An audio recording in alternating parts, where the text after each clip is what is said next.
বিসমিল্লাহির রহমানির রহিম। সর্বযুগের সর্বকালের সর্বশ্রেষ্ঠ মহামানব রাহমাতুল্লিল আলামিন হযরত মুহাম্মদ সাল্লাল্লাহু আলাইহি ওয়াসাল্লাম, যার জীবনের প্রতিটি অংশে আছে শিক্ষা, মহান রব্বুল আলামিনের অকৃত্রিম বন্ধু রাসূলুল্লাহ সাল্লাল্লাহু আলাইহি ওয়াসাল্লামের জীবন থেকে শিক্ষা গ্রহণ আমাদের সবারই একান্ত কর্তব্য। এখন আমাদের সামনে রাসূল করিম সাল্লাল্লাহু আলাইহি ওয়াসাল্লামের জীবনের নানা দিক নিয়ে আলোচনা করছেন আন্তর্জাতিক খ্যাতিসম্পন্ন মুফাসসিরে কোরআন ও বিশিষ্ট ইসলামী চিন্তাবিদ হযরত মাওলানা দেলোয়ার হোসাইন সাঈদী। শব্দগ্রহণে মাহসিন সাউন্ড সিস্টেম, প্রযোজনায় সিএইচপি, পরিবেশনায় স্পন্দন অডিও ভিজুয়াল সেন্টার, ঢাকা। আল্লাহ রাব্বুল আলামিন বলেন, মা ইয়ানতিকু আনিল হাওয়া ইন হুয়া ইল্লা ওয়াহিয়ুন ইউহা।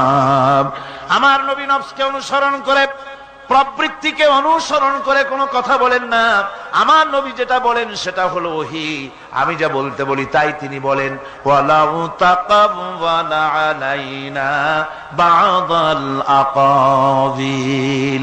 আমার নবী যদি নিজের থেকে বানিয়ে কোনো কথা যদি কোরআনের ভিতরে আমার নামে চালায় দিতেন, আমি আল্লাহ রাব্বুল আলামিন আমার নবীর ডান হাতকে চেপে ধরতাম, আর তার কণ্ঠ নালীকে আমি আল্লাহ রাব্বুল আলামিন কেটে ফেলে দিতাম।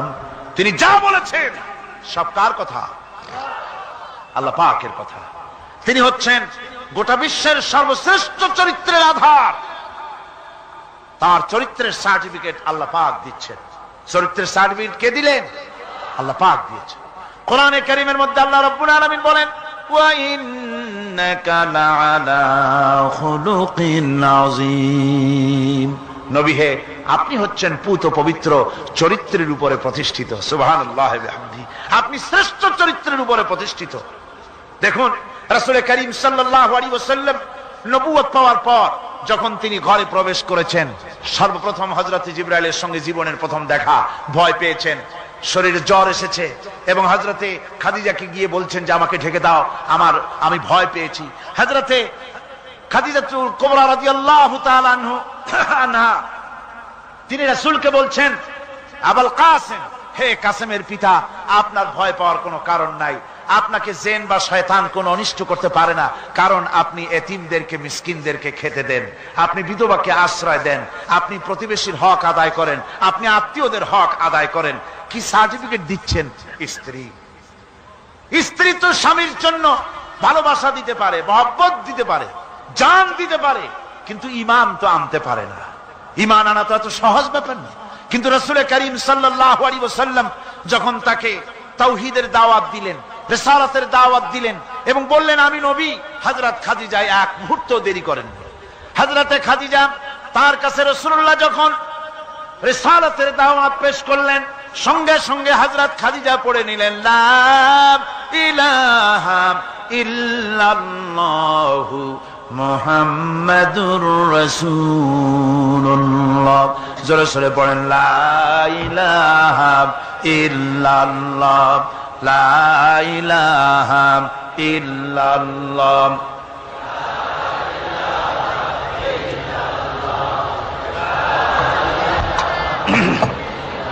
মহব্বতের সাথে জোরে সরে পড়েন, লা ইলাহা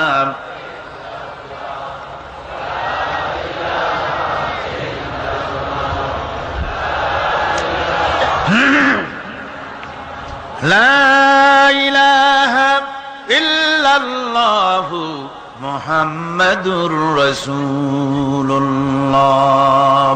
আমার বন্ধুগণ, রাসূল করিম সাল্লাল্লাহু আলাইহি ওয়াসাল্লামের উপরে স্ত্রী ঈমান আনলেন। খাদেম ছিলেন হযরতে যায়েদ।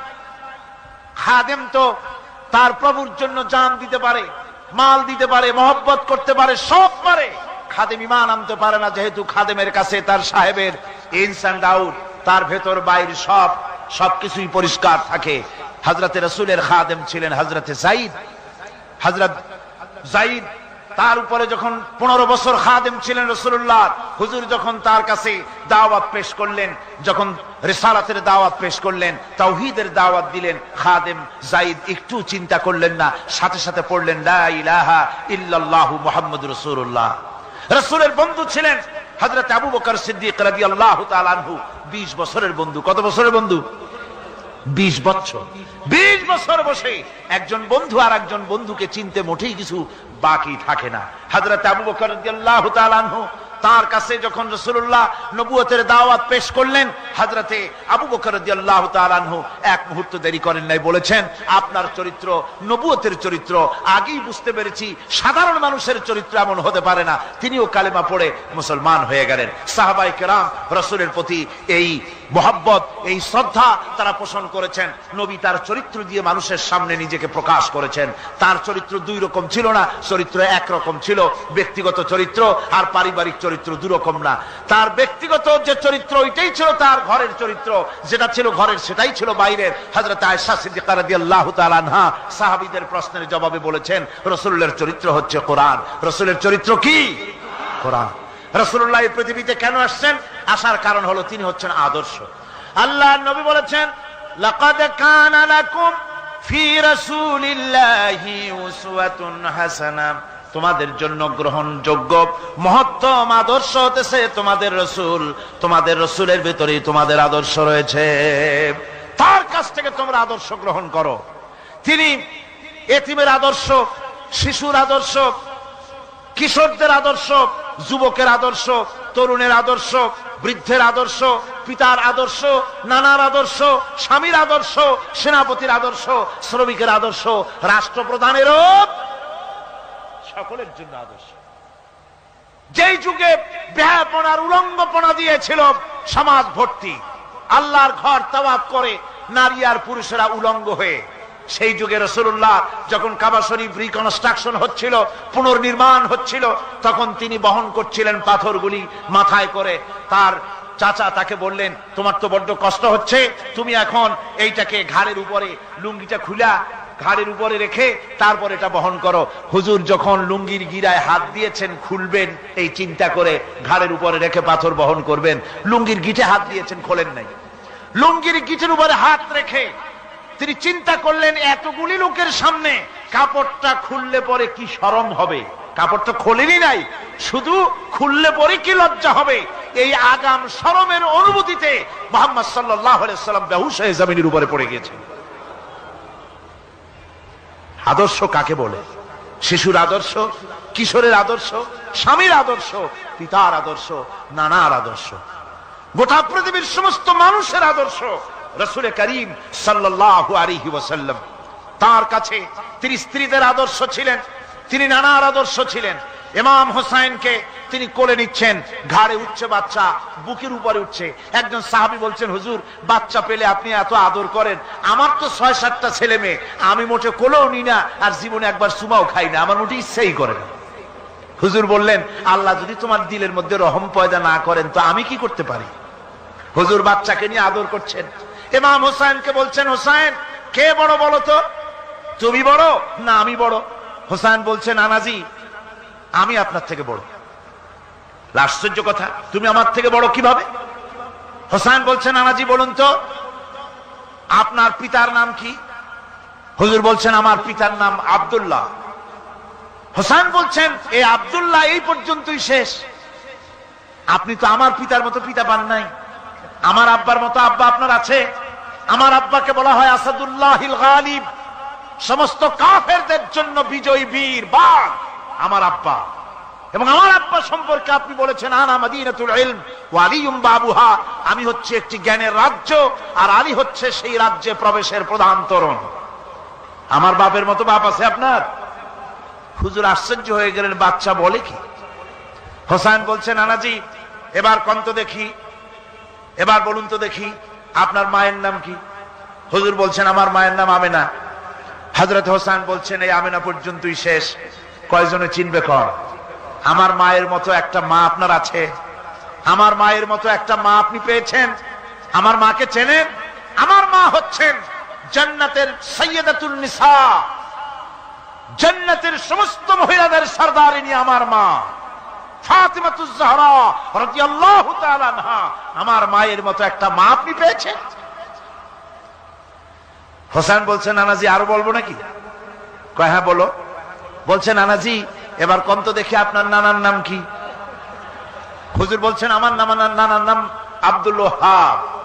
হোসেন বলছেন, এবার আপনি মানুষের কাছে জিজ্ঞেস করেন কয়জন এই আব্দুল ওয়াহাব রয়েছেন? আপনি কি আমার নানার মতো একটা নানা পেয়েছেন? আমার নানাকে আপনি জানেন? আমার নানা সাইয়্যিদুল মুরসালিন, আশরাফুল আম্বিয়া, রাহমাতুল লিল আলামিন, বিশ্বনবী জনাবে মুহাম্মদ রাসূলুল্লাহ সাল্লাল্লাহু আলাইহি ওয়াসাল্লাম।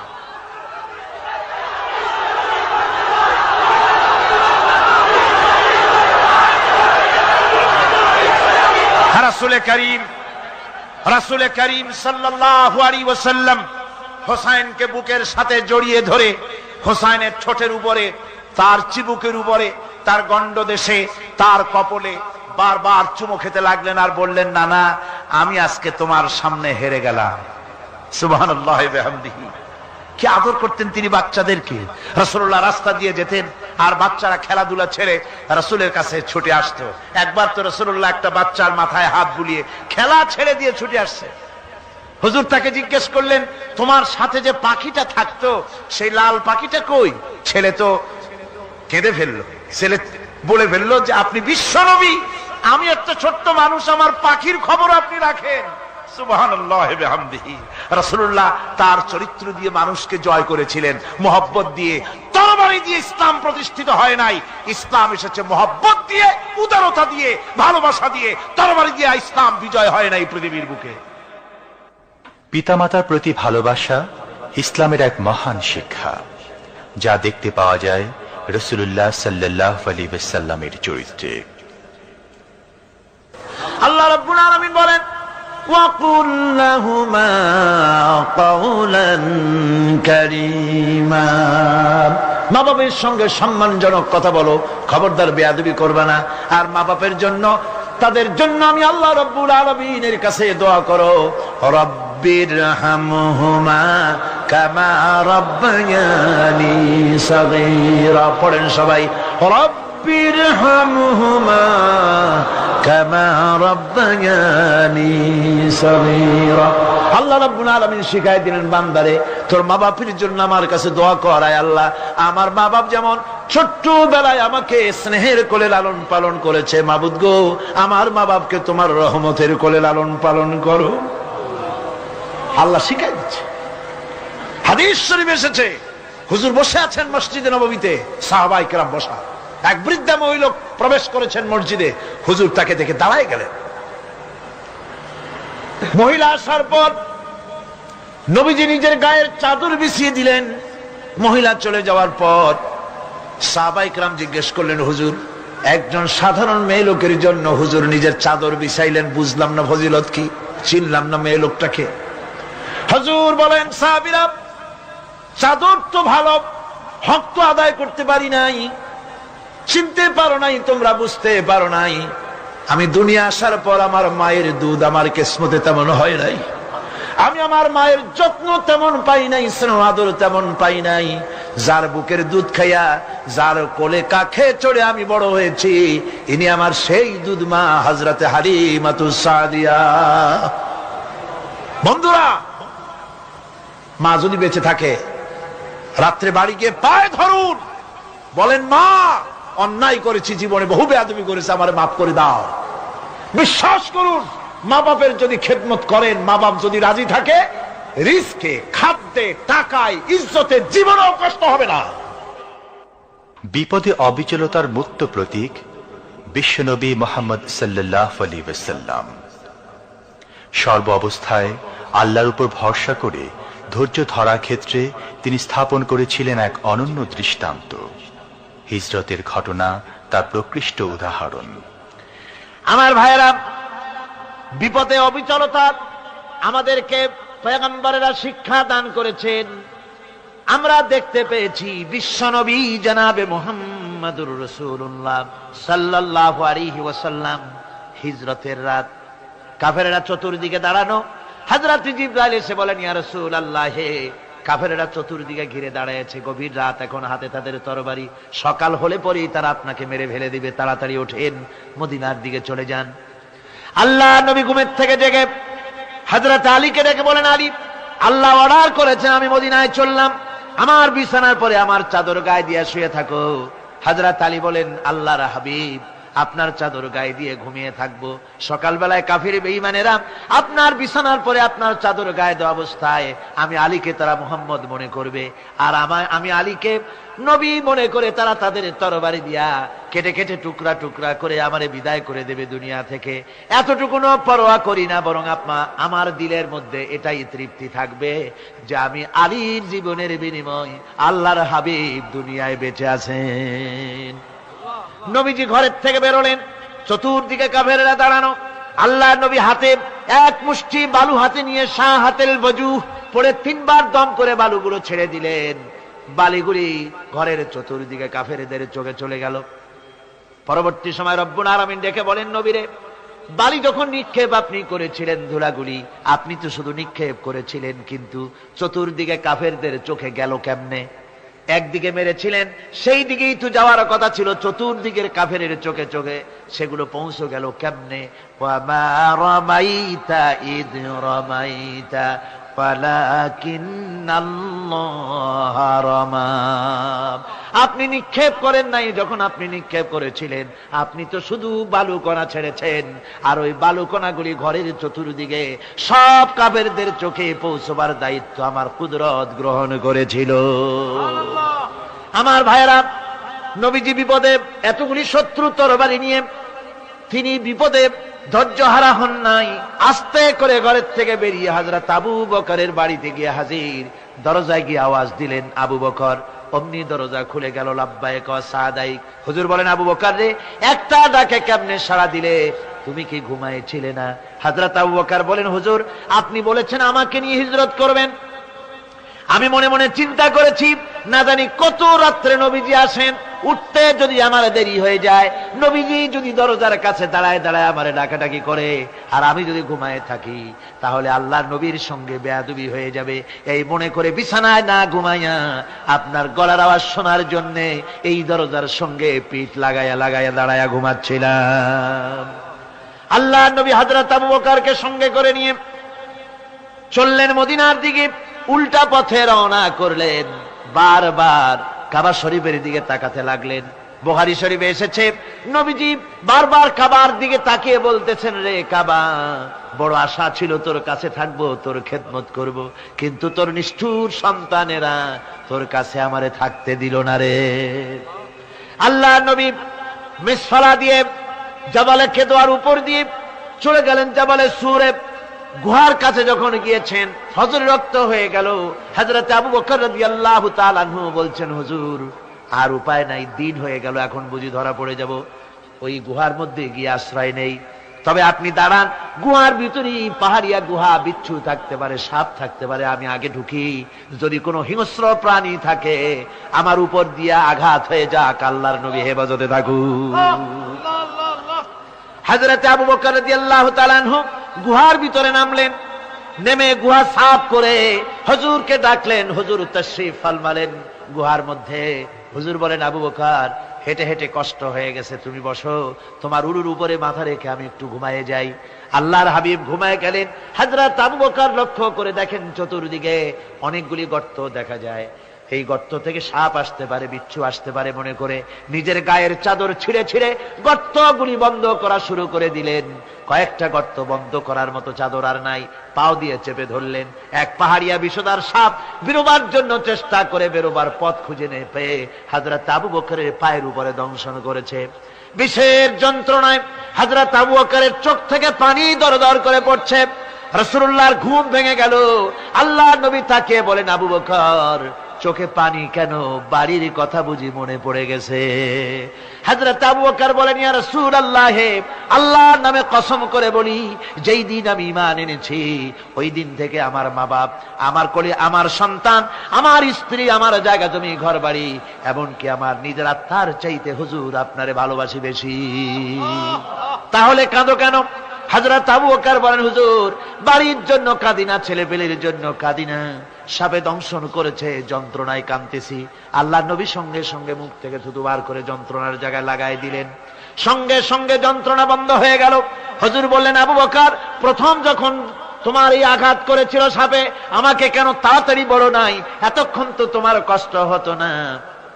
হযরত আবু বকর বলেন, ইয়া রাসূলুল্লাহ, ওটা তো সাপে কাটার যন্ত্রণা, ওই যন্ত্রণায় আমার রক্ত জ্বলতেছে, যন্ত্রণায় যন্ত্রণায় আমার কলেজাটা যদি ফেটেও যেত। আল্লাহর হাবিব আরাম ফরমাচ্ছিলেন, আমি তাকে আরামে বিঘ্ন ঘটাতে পারতাম না। আমার ভাইয়েরা, হযরতে আবু বকর, হযরতে রাসূল দুজন বসে আছেন। এমনি সময় কাফের বেঈমানেরা খুঁজতে খুঁজতে জায়গা মতো এসে গেছে। একজনে বলে ভিতরে আছে, আর একজনে বলে নাই। পায়ের যদি থাকবে তাহলে মাকড়সায় জাল বুনালো কি করে, পাখি ডিম পেড়ে বসে আছে কি করে, তাদের সন্দেহ হতে লাগলো। এর মধ্যে নাই একজন বলে আছে আর একজন বলে নাই। হযরত আবু বকর ভয়ের চোটে কেঁদে ফেলেছেন, হুজুর আর উপায় নাই। এই যে অবস্থা, এই অবস্থার ভিতরে, এই অবস্থার ভেতরেও আল্লাহ নবী এতটুকু ঘাবড়ে যান নাই। শত্রুরা তরবারি নিয়ে এসেছে, সুযোগ পেলেই একটু তাকালেই দেখতে পাবে, তুলে মেরে ফেলে দেবে। আল্লাহর হাবিব মোটেই ধৈর্য হারালেন না, এতটুকুন হতাশ হলেন না।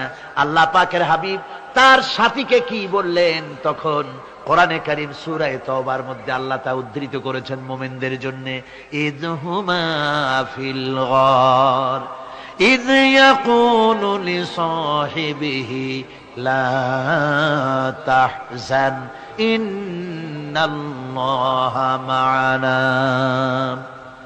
ও আমার সাথী, ও বন্ধু, ভয় করো না, চিন্তা করো না। আমরা মাইনরিটি নই, আমরাই মেজরিটি। তার কারণ আল্লাহ আমাদের সাথে আছেন। সুবহানাল্লাহ। রাসূলুল্লাহ সাল্লাল্লাহু আলাইহি ওয়াসাল্লাম অত্যন্ত সাদাসিধে জীবন যাপন করতেন। হিজরত করে মদিনায় গিয়ে ইসলামী রাষ্ট্র কায়েম করার পরও তার দারিদ্রতা কাটেনি। হাদিসে এসেছে সে কথা। হযরত আবু হুরায়রা রাদিয়াল্লাহু তাআলা আনহু বলেন, আমি রাসূলুল্লাহর কাছে গেলাম, হুজুরকে গিয়ে সালাম করলাম।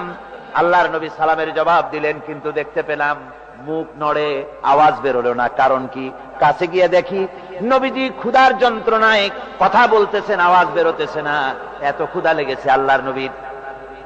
2-4 দিন চলে গেছে, খাবার নাই।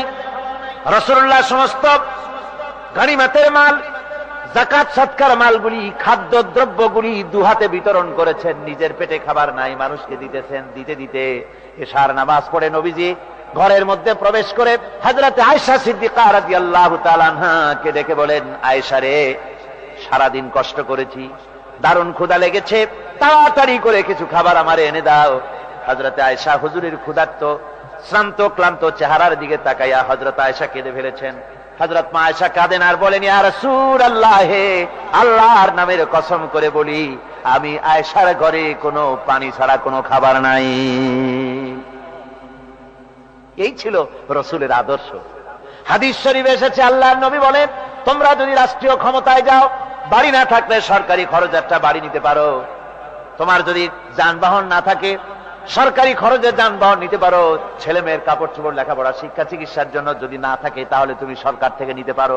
কিন্তু এর থেকে এক চুল পরিমাণ যদি পাও বাড়াও, সরকারের মাল জনগণের মাল, এর থেকে প্রয়োজনের বাইরে যদি তুমি নিজের জন্য নিতে থাকো, কিয়ামতের দিন আল্লাহর দরবারে চোরের কাতারে তোমারে দাঁড়ানো লাগবে। দুনিয়ায় যত সম্মান পাও না কেন, কিয়ামতে আল্লাহর দরবারে কিসের কাতারে দাঁড়াবে? চোরের কাতারে দাঁড়াতে হবে। রাসূল পাক সাল্লাল্লাহু আলাইহি ওয়াসাল্লাম এমন এক সমাজ কায়েম করেছিলেন। আমার হতাশাগ্রস্ত ছাত্ররা, যেসব ছাত্ররা সমাজতন্ত্র তোমরা করো, যারা সমাজতন্ত্র করতে হতাশাগ্রস্ত হয়েছে, এখন যাব কোথায় বলে হতাশ হয়ে গিয়েছো তোমরা, আমরা তোমাদেরকে দাওয়াত দেই, কোরআনের মাহফিল থেকে দাওয়াত দেই, ফিরে আসো। হতাশ হওয়ার কোনো কারণ নাই। লেনিন মরার, ও মরে গেছে। কার্ল মার্কস মরার, মরে গেছে, পচে গেছে, গলে গেছে, দুনিয়া থেকে শেষ হয়ে গিয়েছে। আল্লাহ নবীর নেতৃত্ব, সূর্য যতদিন উঠবে আর ডুববে, নবীজির নেতৃত্ব শেষ হবে না। ওই নেতৃত্বে আসো, রাসূলের নেতৃত্ব মেনে নাও, কোরআনের শাসন মেনে নাও, তাহলেই শান্তি পাবে তোমরা।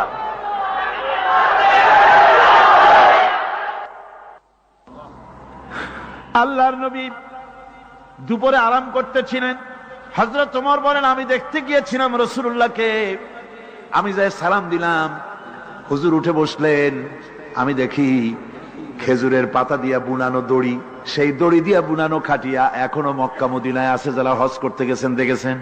ওই দড়ি দিয়া বুনানো খাটিয়া, ওর উপরে তোশক নাই, বিছানার চাদর নাই, নিজের হাত মোবারক মাথার তলে দিয়া রাসূল শুয়ে আছেন। ওমরকে দেখে হুজুর উঠে বসলেন।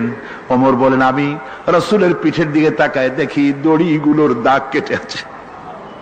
আমি সহ্য করতে পারলাম না, আমি শিশুর মতো ডুকরে কেঁদে উঠলাম, বললাম, ইয়া রাসূলুল্লাহ, এই পৃথিবীর কাফির বেঈমানেরা এত শান্তি করলো দুনিয়ায়, আর আল্লাহর হাবিবের পিঠে দড়ির দাগ বরদাস্ত করতে পারছি না। আপনি আমার অনুমতি দেন, একটা তোশক আপনার জন্য বানায় দেই। হুজুর আমার বলেন, ওমর রে শোনো, দুনিয়ায় শান্তি করার জন্য আমি আসি নাই। আমি যদি হুকুম করি উহুদ পাহাড় আমার জন্য সোনায় পরিণত হয়ে যা, উহুদ পাহাড়টা আমার জন্য সোনা হয়ে যেতে পারে।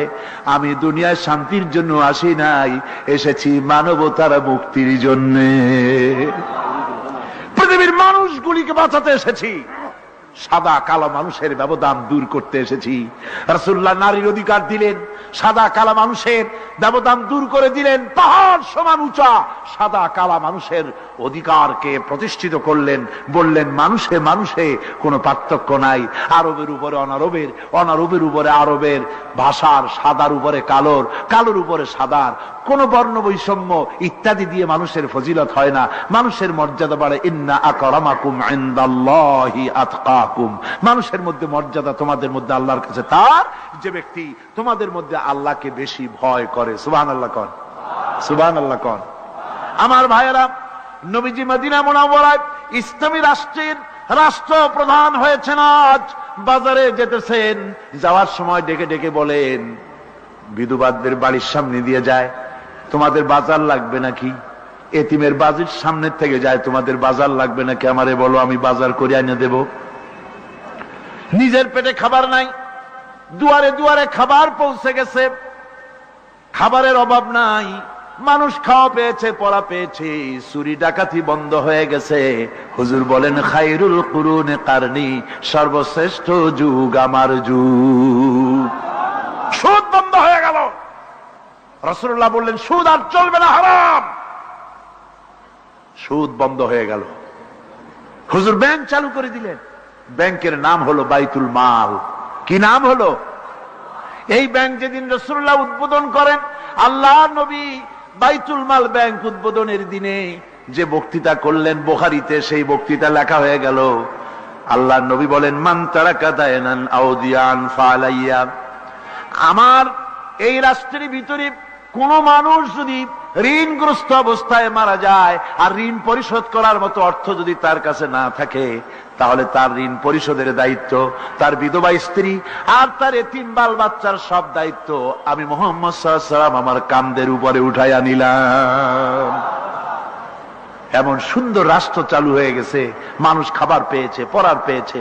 বুড়োরা, যাদের কাজ নাই, বুড়ো মানুষ কাজ করতে পারে না, তারা বসে বসে খাবারের ব্যবস্থা হয়ে গেছে। যুবকদের চাকরি হয়ে গেছে, বেকার কেউ আর বেকার নাই, সব কাজে ব্যস্ত হয়ে গেছে, মানুষের কাছে কাজ মিলেছে। কৃষক তাদের উৎপাদিত পণ্যের সঠিক মূল্য পাচ্ছে, শ্রমিক শ্রমের মর্যাদা পাচ্ছে, শ্রমিক মর্যাদা পাচ্ছে। রাসূলুল্লাহ বলেছেন, শ্রমিক আর মালিক, মনিব আর গোলামের সম্পর্ক না, সম্পর্ক ভাই ভাই। সম্পর্ক কি? শ্রমিকের মর্যাদা রাসূলুল্লাহ এভাবে দিলেন, নিজে শ্রম দিলেন। মদিনার 8 বছর চলে যাওয়ার পর হযরত আয়েশা রাসূলুল্লাহকে দেখলেন মাজা কুজা। হযরত আয়েশা বলেন, হুজুর মাজাটা কুজা কেন? বয়সের কারণে হলো নাকি? হুজুর বলেন, না, বয়সের কারণে হয় নাই। এই মদিনার চতুর্দিকে কাফির বেঈমানেরা যখন মদিনাকে আক্রমণ করেছিল, আমি তখন মদিনার চতুর্দিকে খন্দক পরিখা খনন করেছিলাম, 3 মাইল লম্বা, 15 ফিট গভীর, 30 ফিট চওড়া। সাহাবীরা মাটি কেটেছে, আমি মাটি বহন করেছি, আবার আমি মাটি কেটেছি, সাহাবীরা মাটি কেটেছে। মাটি কেটে আর মাটির ঝুড়ি বহন করে করে কোমরে যে বেদনা হয়েছিল, আজ পর্যন্ত সেই বেদনা সেরে যায় নাই। এই হলো আমার রাসূল, এ হলো বিশ্ব নবী। কি নবী? সিল্লা এখন কি নবী?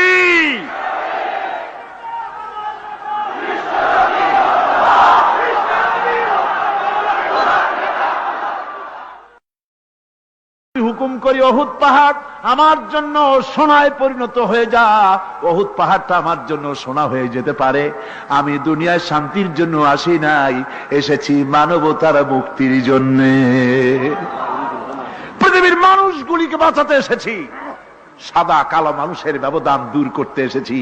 রাসূলুল্লাহ নারীর অধিকার দিলেন, সাদা কালো মানুষের ব্যবধান দূর করে দিলেন। পাহাড় সমান উঁচা সাদা কালো মানুষের অধিকারকে প্রতিষ্ঠিত করলেন, বললেন মানুষে মানুষে কোনো পার্থক্য নাই, আরবের উপরে অনারবের, অনারবের উপরে আরবের, ভাষার, সাদার উপরে কালোর, কালোর উপরে সাদার, কোন বর্ণ বৈষম্য ইত্যাদি দিয়ে মানুষ নিজের পেটে খাবার নাই, দুয়ারে দুয়ারে খাবার পৌঁছে গেছে, খাবারের অভাব নাই, মানুষ খাওয়া পেয়েছে, পড়া পেয়েছে, চুরি ডাকাতি বন্ধ হয়ে গেছে।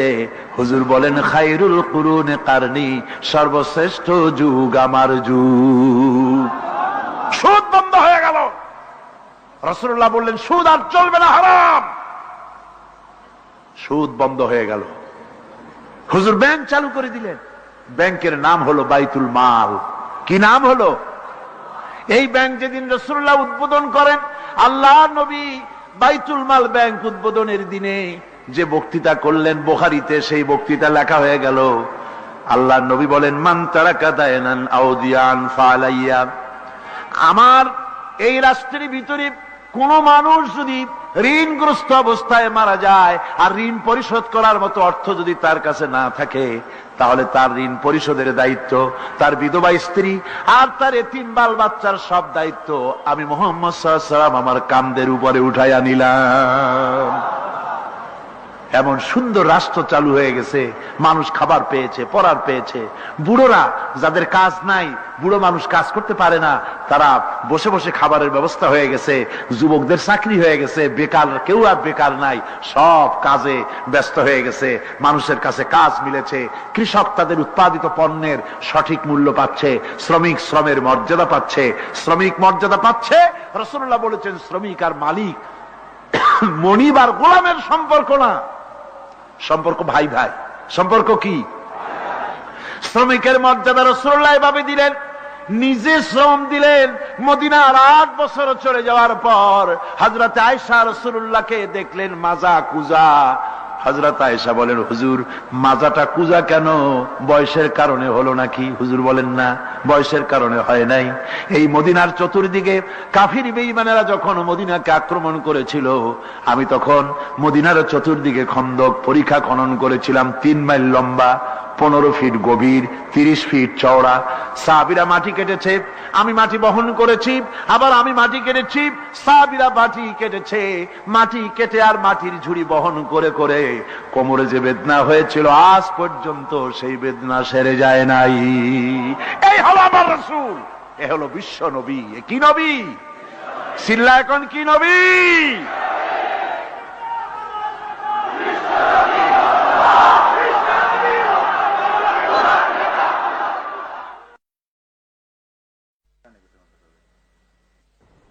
বিসমিল্লাহির রহমানির রহিম।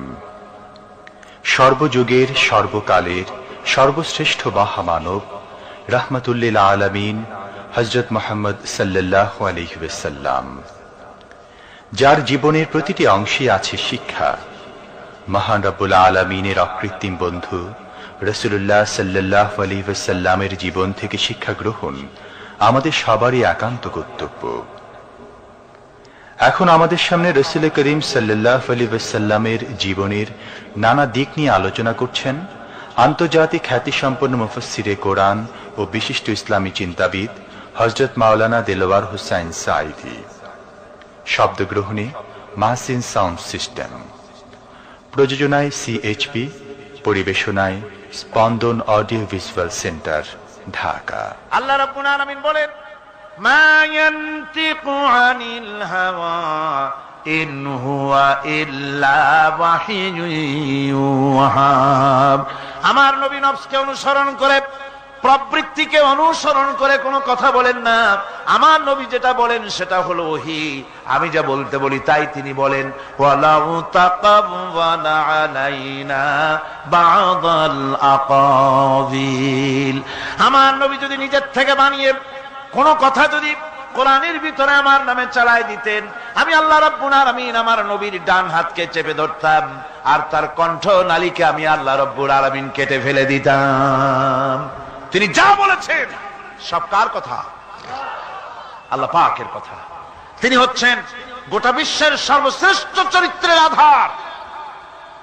তার চরিত্রের সার্টিফিকেট আল্লাহ পাক দিচ্ছেন। চরিত্রের সার্টিফিকেট কে দিলেন?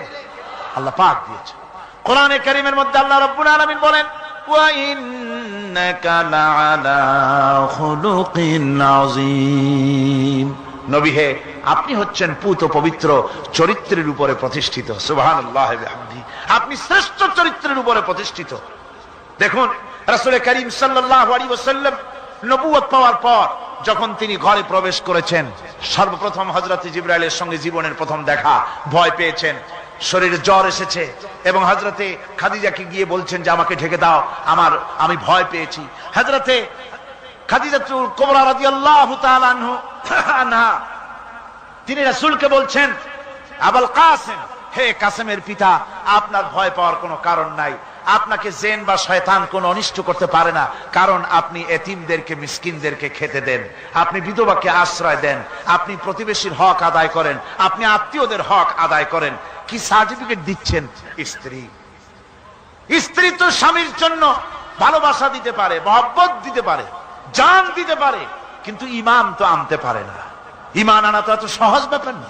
কিন্তু রাসূল করিম সাল্লাল্লাহু আলাইহি ওয়াসাল্লাম যখন তাকে তাওহীদের দাওয়াত দিলেন, রিসালাতের দাওয়াত দিলেন এবং বললেন আমি নবী, হযরত খাদিজা এক মুহূর্ত দেরি করেন।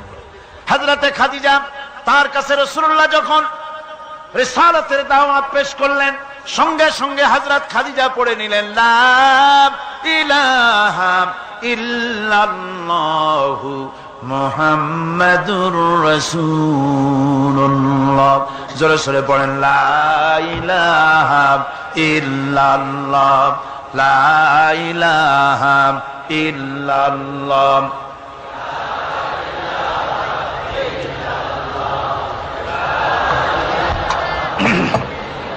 মহব্বতের সাথে জোরে সোরে পড়েন, লা ইলাহা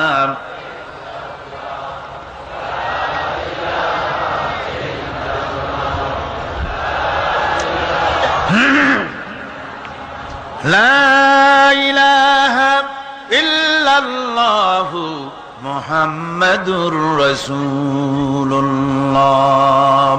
আমার বন্ধুগণ, রাসূল করিম সাল্লাল্লাহু আলাইহি ওয়াসাল্লামের উপরে স্ত্রী ঈমান আনলেন।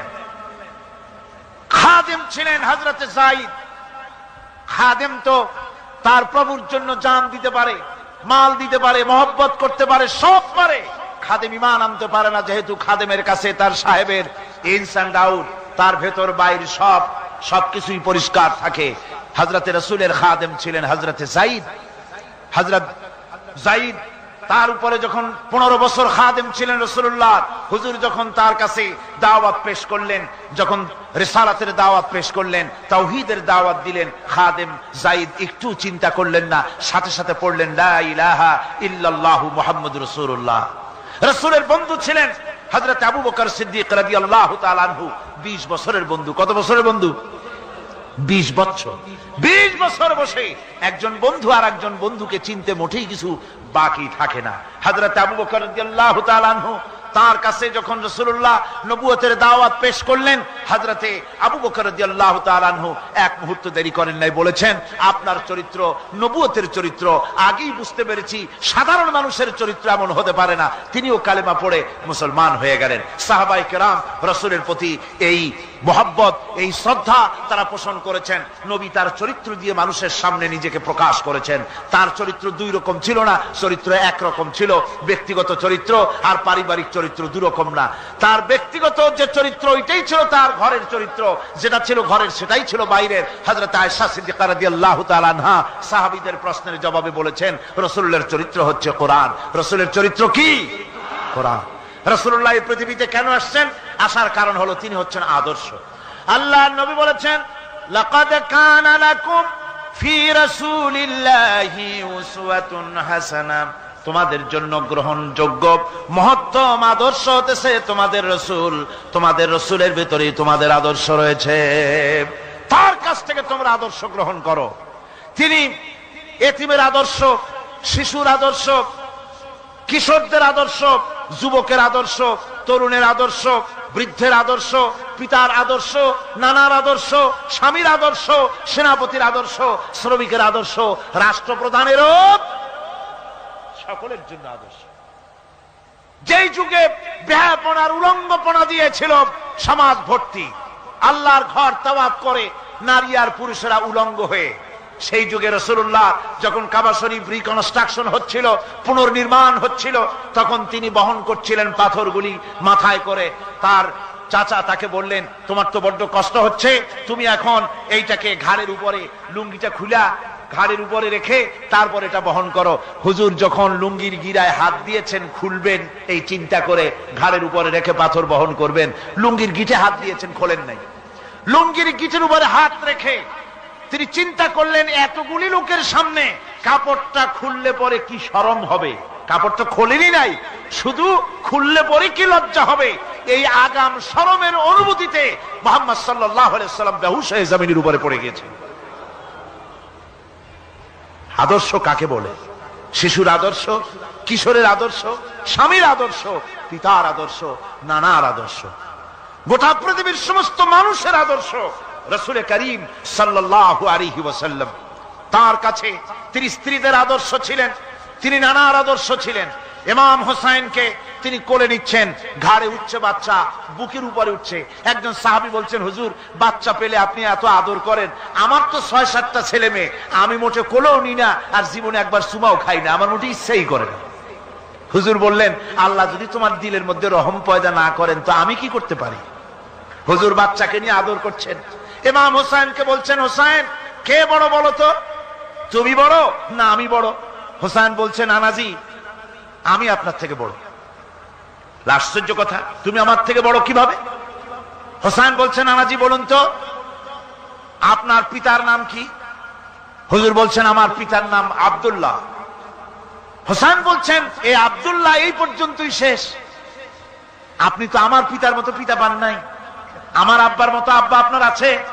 আমার আব্বাকে বলা হয় আসাদুল্লাহিল গালিব, সমস্ত কাফেরদের জন্য বিজয়ী বীর বাঘ আমার আব্বা।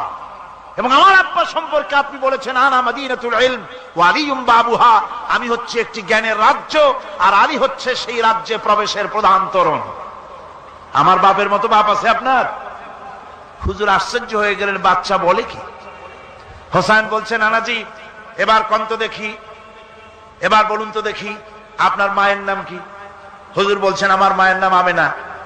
হযরত হোসেন বলছেন, এই আমেনা পর্যন্তই শেষ, কয়জনে চিনবে কর? আমার মায়ের মতো একটা মা আপনার আছে? আমার মায়ের মতো একটা মা আপনি পেয়েছেন? আমার মাকে চেনেন? আমার মা হচ্ছেন জান্নাতের সাইয়্যিদাতুন নিসা, জান্নাতের সমস্ত মহিলাদের সরদারিনী আমার মা ফাতিমাতুজ জাহরা রাদিয়াল্লাহু তাআলা আনহা। আমার মায়ের মতো একটা মা আপনি পেয়েছেন? হোসেন বলছেন, নানাজি আরো বলবো নাকি? কয় হ্যাঁ বলো। বলছেন, নানাজি এবার কোন তো দেখি আপনার নানার নাম কি? হুজুর বলছেন, আমার নানার নাম আব্দুল ওয়াহাব।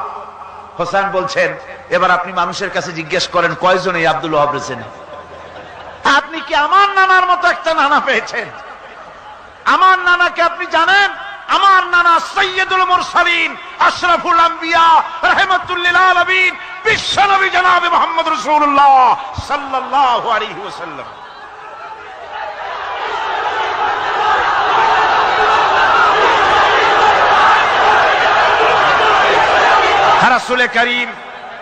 রাসূল করিম সাল্লাল্লাহু আলাইহি ওয়াসাল্লাম হোসেনকে বুকের সাথে জড়িয়ে ধরে হোসেনের ঠোঁটের উপরে, তার চিবুকের উপরে, তার গণ্ডদেশে, তার কপলে বারবার চুমো খেতে লাগলেন আর বললেন, নানা আমি আজকে তোমার সামনে হেরে গেলাম। সুবহানাল্লাহি ওয়া বিহামদিহি। কি আদর করতেন তিনি বাচ্চাদেরকে। রাসূলুল্লাহ রাস্তা দিয়ে যেতেন আর বাচ্চারা খেলাধুলা ছেড়ে রাসূলের কাছে ছুটে আসতো। একবার তো রাসূলুল্লাহ একটা বাচ্চার মাথায় হাত বুলিয়ে খেলা ছেড়ে দিয়ে ছুটে আসছে। হুজুর তাকে জিজ্ঞেস করলেন, তোমার সাথে যে পাখিটা থাকতো সেই লাল পাখিটা কই? ছেলে তো কেঁদে ফেললো। ছেলে বলে ফেললো যে আপনি বিশ্বনবী, আমি একটা ছোট্ট মানুষ, আমার পাখির খবর আপনি রাখেন। সুবহানাল্লাহি বিহামদিহি। রাসূলুল্লাহ তার চরিত্র দিয়ে মানুষকে জয় করেছিলেন, মহব্বত দিয়ে। তরবারি দিয়ে ইসলাম প্রতিষ্ঠিত হয় নাই, ইসলাম এসেছে মহব্বত দিয়ে, উদারতা দিয়ে, ভালোবাসা দিয়ে। তরবারি দিয়ে ইসলাম বিজয় হয় নাই পৃথিবীর বুকে। পিতামাতার প্রতি ভালোবাসা ইসলামের এক মহান শিক্ষা, যা দেখতে পাওয়া যায় রাসূলুল্লাহ সাল্লাল্লাহু আলাইহি ওয়াসাল্লামের চরিত্রে। আল্লাহ রাব্বুল আলামিন বলেন, ওয়াকুল লাহুমা কাওলান কারীমা। মা বাবার সঙ্গে সম্মানজনক কথা বলো, খবরদার বেয়াদবি করবে না। আর মা বাপের জন্য, তাদের জন্য আমি আল্লাহ রাব্বুল আলামিনের কাছে দোয়া করো, রব্বিরহামহুমা কামা রাব্বায়ানি সাগীরা। পড়েন সবাই, রব্বিরহামহুমা কামা রাব্বায়ানি সাগীরা। আল্লাহ রাব্বুল আলামিন শিখাই দিলেন, বান্দারে তোর মা বাপের জন্য আমার কাছে দোয়া কর, আয় আল্লাহ আমার মা বাপ যেমন ছোট্টবেলায় আমাকে স্নেহের কোলে লালন পালন করেছে, মাবুদ গো আমার মা বাপকে তোমার রহমতের কোলে লালন পালন করো। আল্লাহ শিখাই দিচ্ছে। হাদিস শরীফ এসেছে, হুজুর বসে আছেন মসজিদে নববীতে, সাহাবায়ে কেরাম বসা। এক বৃদ্ধা মহিলা প্রবেশ করেছেন মসজিদে, হুজুর তাকে দেখে দাঁড়ায় গেলেন। মহিলা আসার পর নবীজি নিজের গায়ের চাদর বিছিয়ে দিলেন। মহিলা চলে যাওয়ার পর সাহাবায়ে কেরাম জিজ্ঞেস করলেন, হুজুর একজন সাধারণ মেয়ে লোকের জন্য হুজুর নিজের চাদর বিছাইলেন, বুঝলাম না ফজিলত কি, চিনলাম না মেয়ে লোকটাকে। হুজুর বলেন, সাহাবীরা চাদর তো ভালো, হক তো আদায় করতে পারি নাই, চিনতে পারো নাই, তোমরা বুঝতে পারো নাই। আমি দুনিয়া আসার পর আমার মায়ের দুধ আমার কিসমতে তেমন হয় নাই, আমি আমার মায়ের যত্ন তেমন পাই নাই, স্নেহ আদর তেমন পাই নাই। যার বুকের দুধ খাইয়া, যার কোলে কাখে চড়ে আমি বড় হয়েছি, ইনি আমার সেই দুধ মা হযরতে হালিমাতুস সাদিয়া। বন্ধুরা, মা যদি বেঁচে থাকে, রাত্রে বাড়ি গিয়ে পায়ে ধরুন, বলেন মা অন্যায় করেছি, জীবনে বহু বেয়াদবি করেছি, আমারে মাফ করে দাও। বিশ্বাস করুন, মা বাপের যদি খেদমত করেন, মা বাপ যদি রাজি থাকে, রিজকে, খাদ্যে, টাকায়, ইজ্জতে জীবনেও কষ্ট হবে না। বিপদে অবিচলতার মূর্ত প্রতীক বিশ্বনবী মুহাম্মদ সাল্লাল্লাহু আলাইহি ওয়াসাল্লাম। সর্ব অবস্থায় আল্লাহর উপর ভরসা করে ধৈর্য ধরার ক্ষেত্রে তিনি স্থাপন করেছিলেন এক অনন্য দৃষ্টান্ত। হিজরতের ঘটনা তার প্রকৃষ্ট উদাহরণ। আমার ভাইয়েরা, বিপদে অবিচলতা আমাদেরকে পয়গম্বরেরা শিক্ষা দান করেছেন। আমরা দেখতে পেয়েছি বিশ্বনবী জনাবে মুহাম্মদুর রাসূলুল্লাহ সাল্লাল্লাহু আলাইহি ওয়াসাল্লাম হিজরতের রাত, কাফেররা চতুর্দিকে দাঁড়ানো। হযরত জিবরাইল এসে বলেন, ইয়া রাসূলুল্লাহ, হে কাফেররা চতুর্দিকে ঘিরে দাঁড়িয়েছে, গভীর রাত, এখন হাতে তাদের তরবারি, সকাল হলে পরেই তারা আপনাকে মেরে ফেলে দিবে, তাড়াতাড়ি ওঠেন, মদিনার দিকে চলে যান। আল্লাহ নবী ঘুমের থেকে জেগে হযরত আলীকে ডেকে বলেন, আলী, আল্লাহ অর্ডার করেছেন আমি মদিনায় চললাম, আমার বিছানার পরে আমার চাদর গায়ে দিয়ে শুয়ে থাকো। হযরত আলী বলেন, আল্লাহর হাবিব, আপনার চাদর গায়ে দিয়ে ঘুমিয়ে থাকবো, সকালবেলায় কাফির বেঈমানেরা আপনার বিছানার পরে আপনার চাদর গায়ে দেওয়া অবস্থায় আমি আলীকে তারা মুহাম্মদ মনে করবে, আর আমি আলীকে নবী মনে করে তারা তাদের তরবারি দিয়া কেটে কেটে টুকরা টুকরা করে আমারে বিদায় করে দেবে দুনিয়া থেকে। এতটুকুনো পরোয়া করি না, বরং আমার দিলের মধ্যে এটাই তৃপ্তি থাকবে যে আমি আলীর জীবনের বিনিময় আল্লাহর হাবিব দুনিয়ায় বেঁচে আছেন। নবীজি ঘরের থেকে বেরোলেন, চতুর্দিকে কাফেররা দাঁড়ানো। আল্লাহ নবী হাতে এক মুষ্টি বালু হাতে নিয়ে শাহাতেল ওযু পড়ে 3 বার দম করে বালুগুলো ছেড়ে দিলেন। বালিগুলি ঘরের চতুর্দিকে কাফেরদের চোখে চলে গেল। পরবর্তী সময় রব্বুল আলামিন ডেকে বলেন, নবীরে, বালি যখন নিক্ষেপ আপনি করেছিলেন, ধুলাগুলি আপনি তো শুধু নিক্ষেপ করেছিলেন, কিন্তু চতুর্দিকে কাফেরদের চোখে গেল কেমনে? একদিকে মেরেছিলেন, সেই দিকেই তো যাওয়ার কথা ছিল, চতুর্দিকের কাফেরের চোখে চোখে সেগুলো পৌঁছে গেল কেমনে? ওয়ামা রামাইতা ইদ রামাইতা ওয়ালাকিন্নাল্লাহ রামা। আপনি নিক্ষেপ করেন নাই। যখন আপনি নিক্ষেপ করেছিলেন, আপনি তো শুধু বালুকণা ছেড়েছেন, আর ওই বালুকণাগুলি ঘরের চতুর্দিকে সব কাফেরদের চোখে পৌঁছবার দায়িত্ব আমার কুদরত গ্রহণ করেছিল। আমার ভাইয়েরা, নবীজি বিপদে, এতগুলি শত্রু তরবারি নিয়ে তিনি বিপদে ধৈর্য হারা হন নাই। আস্তে করে ঘরের থেকে বেরিয়ে হযরত আবু বকরের বাড়িতে গিয়ে হাজির। দরজায় গিয়ে আওয়াজ দিলেন, আবু বকর। অমনি দরজা খুলে গেল। লাব্বাইক ওয়া সাদাইক। হুজুর বলেন, আবু বকর রে, একটা ডাকে কেমনে সাড়া দিলে? তুমি কি ঘুমাইছিলে না? হযরত আবু বকর বলেন, হুজুর আপনি বলেছেন আমাকে নিয়ে হিজরত করবেন। আমি মনে মনে চিন্তা করেছি, না জানি কত রাত্রে নবীজি আসেন, উঠতে যদি আমার দেরি হয়ে যায়, নবীজি যদি দরজার কাছে দাঁড়ায় দাঁড়ায় আমারে ডাকাডাকি করে, আর আমি যদি ঘুমায় থাকি, তাহলে আল্লাহর নবীর সঙ্গে বেয়াদবি হয়ে যাবে। এই মনে করে বিছানায় না ঘুমাইয়া আপনার গলার আওয়াজ শোনার জন্য এই দরজার সঙ্গে পিঠ লাগাইয়া লাগাইয়া দাঁড়াইয়া ঘুমাচ্ছিলাম। আল্লাহর নবী হযরত আবু বকরকে সঙ্গে করে নিয়ে চললেন মদিনার দিকে। উল্টা পথে রওনা করলেন। বারবার কাবা শরীফের দিকে তাকাতে লাগলেন। বুখারী শরীফে এসেছে, নবীজি বারবার কাবার দিকে তাকিয়ে বলতেছেন, রে কাবা, বড় আশা ছিল তোর কাছে থাকবো, তোর খেদমত করব, কিন্তু তোর নিষ্ঠুর সন্তানেরা তোর কাছে আমারে থাকতে দিল না রে। আল্লাহ নবী মিসফালা দিয়ে জাবালে কেদোয়ার উপর দিয়ে চলে গেলেন জাবালে সুরে। গুহার কাছে যখন গিয়েছেন, হযর রক্ত হয়ে গেল। হযরত আবু বকর রাদিয়াল্লাহু তাআলা আনহু বলছেন, হুজুর আর উপায় নাই, দিন হয়ে গেল, এখন বুঝি ধরা পড়ে যাব। ওই গুহার মধ্যে গিয়ে আশ্রয় নেই। তবে আপনি দাঁড়ান, গুহার ভিতরেই পাহাড়িয়া গুহা, বিচ্ছু থাকতে পারে, সাপ থাকতে পারে, আমি আগে ঢুকি। যদি কোনো হিংস্র প্রাণী থাকে আমার উপর দিয়া আঘাত হয়ে যাক, আল্লাহর নবী হেফাজতে থাকুক। হযরত আবু বকর রাদিয়াল্লাহু তাআলা আনহু গুহার ভিতরে নামলেন।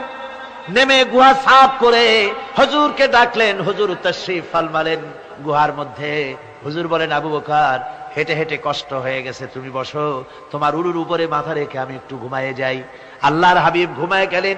হযরত আবু বকর লক্ষ্য করে দেখেন চতুর্দিকে অনেকগুলি গর্ত দেখা যায়।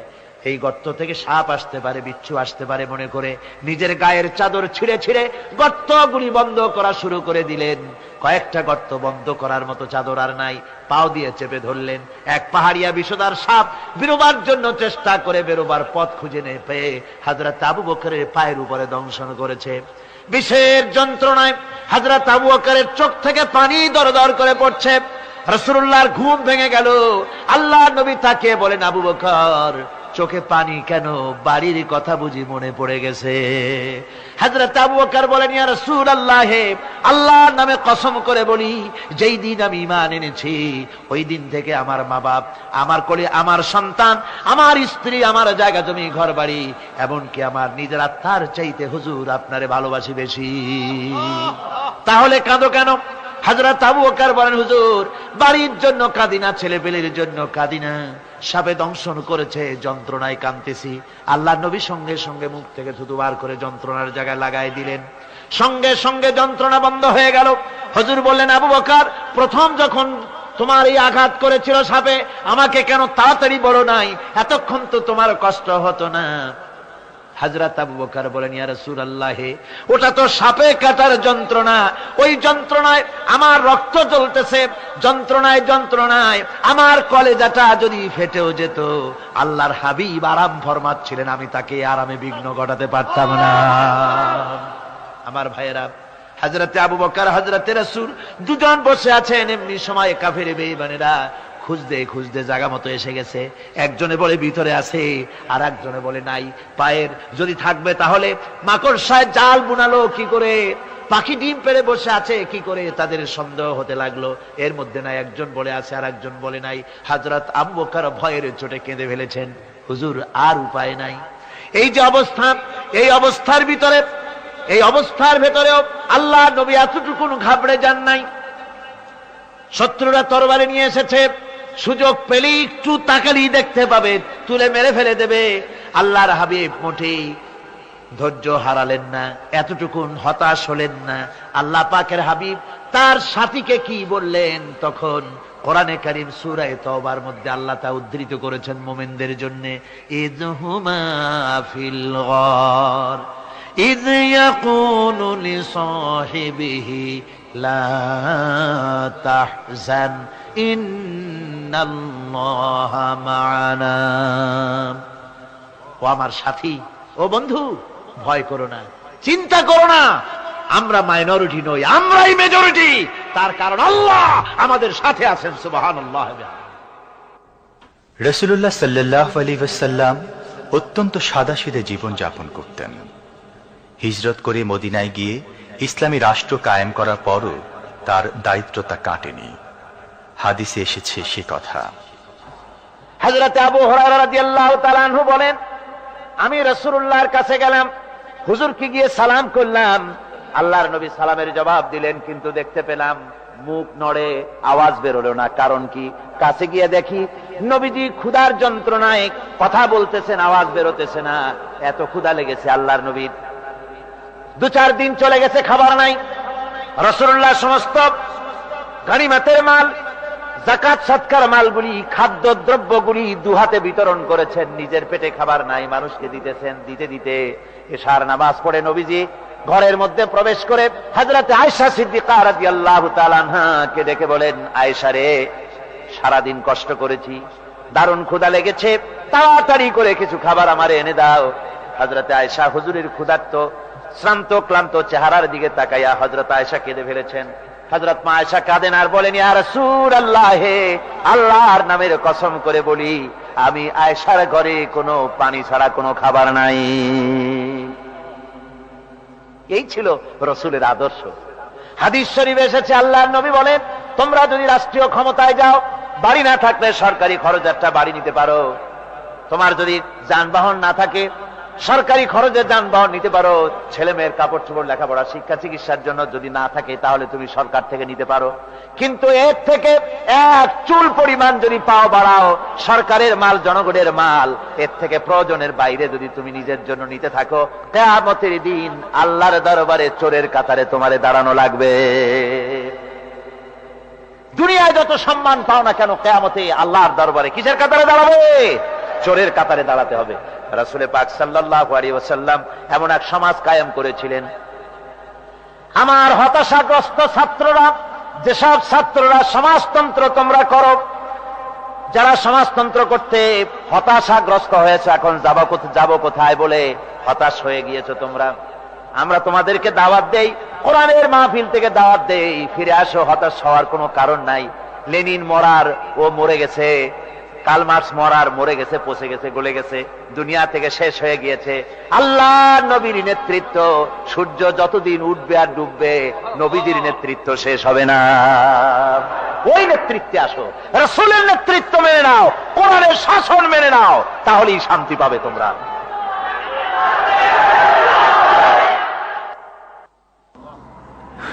আল্লাহর নবী দুপুরে আরাম করতেছিলেন।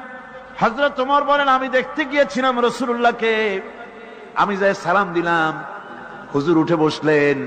আমি দেখি খেজুরের পাতা দিয়া বুনানো দড়ি, সেই দড়ি দিয়া বুনানো খাটিয়া এখনো মক্কা মদিনায় আছে, যারা হজ করতে গেছেন দেখেছেন। ওই দড়ি দিয়া বুনানো খাটিয়া, ওর উপরে তোশক নাই, বিছানার চাদর নাই, নিজের হাত মোবারক মাথার তলে দিয়া রাসূল শুয়ে আছেন। ওমরকে দেখে হুজুর উঠে বসলেন। ওমর বলেন, আমি রাসূলের পিঠের দিকে তাকায় দেখি দড়িগুলোর দাগ কেটে আছে।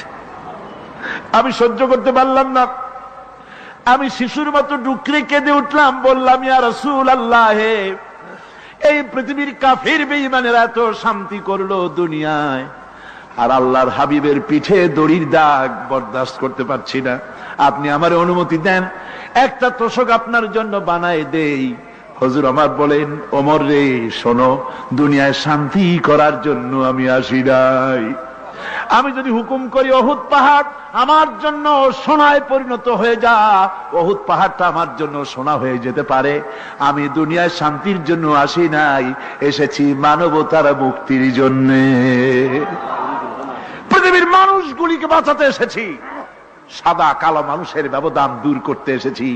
রাসূলুল্লাহ নারীর অধিকার দিলেন, সাদা কালো মানুষের ব্যবধান দূর করে দিলেন। পাহাড় সমান উঁচা সাদা কালো মানুষের অধিকারকে প্রতিষ্ঠিত করলেন, বললেন মানুষে মানুষে কোনো পার্থক্য নাই। আরবের উপরে অনারবের, অনারবের উপরে আরবের, ভাষার, সাদার উপরে কালোর, কালোর উপরে সাদার, কোন বর্ণ বৈষম্য ইত্যাদি দিয়ে মানুষের ফজিলত হয় না। মানুষের মর্যাদা বাড়ে। ইন্না আকরামাকুম ইনদাল্লাহি আতকাকুম। মানুষের মধ্যে মর্যাদা তোমাদের মধ্যে আল্লাহর কাছে তার যে ব্যক্তি তোমাদের মধ্যে আল্লাহকে বেশি ভয় করে। সুবহানাল্লাহ কোন, সুবহানাল্লাহ কোন। আমার ভাইয়েরা, নবীজি মদিনা মুনাওয়ারায় ইসলামী রাষ্ট্রের রাষ্ট্রপ্রধান হয়েছেন। আজ বাজারে যেতেছেন, যাওয়ার সময় ডেকে ডেকে বলেন, বিধবাদের বাড়ির সামনে দিয়ে যায়, তোমাদের বাজার লাগবে নাকি? এতিমের বাড়ির সামনে থেকে যায়, তোমাদের বাজার লাগবে নাকি? আমারে বলো, আমি বাজার করে এনে দেব। নিজের পেটে খাবার নাই, দুয়ারে দুয়ারে খাবার পৌঁছে গেছে, খাবারের অভাব নাই, মানুষ খাওয়া পেয়েছে, পড়া পেয়েছে, চুরি ডাকাতি বন্ধ হয়ে গেছে। হুজুর বলেন, খায়রুল কুরুনে কারনি, সর্বশ্রেষ্ঠ যুগ আমার যুগ। সুদ বন্ধ হয়ে গেল। রাসূলুল্লাহ বললেন, সুদ আর চলবে না, হারাম। সুদ বন্ধ হয়ে গেল। হুজুর ব্যাংক চালু করে দিলেন। ব্যাংকের নাম হলো বাইতুল মাল। কি নাম হলো? এই ব্যাংক যেদিন রাসূলুল্লাহ উদ্বোধন করেন, আল্লাহর নবী বাইতুল মাল ব্যাংক উদ্বোধনের দিনে যে বক্তৃতা করলেন, বুখারীতে সেই বক্তৃতা লেখা হয়ে গেল। আল্লাহর নবী বলেন, মান তারাকা দায়নান আও দিয়ান ফালাইয়া। আমার এই রাষ্ট্রের ভিতরে কোন মানুষ যদি ঋণগ্রস্ত অবস্থায় মারা যায় আর ঋণ পরিশোধ করার মতো অর্থ যদি তার কাছে না থাকে, তাহলে তার ঋণ পরিশোধের দায়িত্ব, তার বিধবা স্ত্রী আর তার এতিম বাল বাচ্চার সব দায়িত্ব আমি মুহাম্মদ সাল্লাল্লাহু আলাইহি ওয়াসাল্লাম আমার কাঁধের উপরে উঠাইয়া নিলাম। এমন সুন্দর রাষ্ট্র চালু হয়ে গেছে, মানুষ খাবার পেয়েছে, পড়ার পেয়েছে। বুড়োরা, যাদের কাজ নাই, বুড়ো মানুষ কাজ করতে পারে না, তারা বসে বসে খাবারের ব্যবস্থা হয়ে গেছে। যুবকদের চাকরি হয়ে গেছে, বেকার কেউ আর বেকার নাই, সব কাজে ব্যস্ত হয়ে গেছে, মানুষের কাছে কাজ মিলেছে। কৃষক তাদের উৎপাদিত পণ্যের সঠিক মূল্য পাচ্ছে, শ্রমিক শ্রমের মর্যাদা পাচ্ছে, শ্রমিক মর্যাদা পাচ্ছে। রাসূলুল্লাহ বলেছেন, শ্রমিক আর মালিক মনিব আর গোলামের সম্পর্ক না, সম্পর্ক ভাই ভাই। সম্পর্ক কি? শ্রমিকের মর্যাদা রাসূলুল্লাহ এভাবে দিলেন, নিজে শ্রম দিলেন। মদিনার 8 বছর চলে যাওয়ার পর হযরত আয়েশা রাসূলুল্লাহকে দেখলেন মাজা কুজা। হযরত আয়েশা বলেন, হুজুর মাজাটা কুজা কেন? বয়সের কারণে হলো নাকি? হুজুর বলেন, না, বয়সের কারণে হয় নাই। এই মদিনার চতুর্দিকে কাফির বেঈমানেরা যখন মদিনাকে আক্রমণ করেছিল, আমি তখন মদিনার চতুর্দিকে খন্দক পরিখা খনন করেছিলাম, 3 মাইল লম্বা, 15 ফিট গভীর, 30 ফিট চওড়া। সাহাবীরা মাটি কেটেছে, আমি মাটি বহন করেছি, আবার আমি মাটি কেটেছি, সাহাবীরা মাটি কেটেছে। মাটি কেটে আর মাটির ঝুড়ি বহন করে করে কোমরে যে বেদনা হয়েছিল, আজ পর্যন্ত সেই বেদনা সেরে যায় নাই। এই হলো আমার রাসূল, এ হলো বিশ্ব নবী। কি নবী? সিল্লা এখন কি নবী?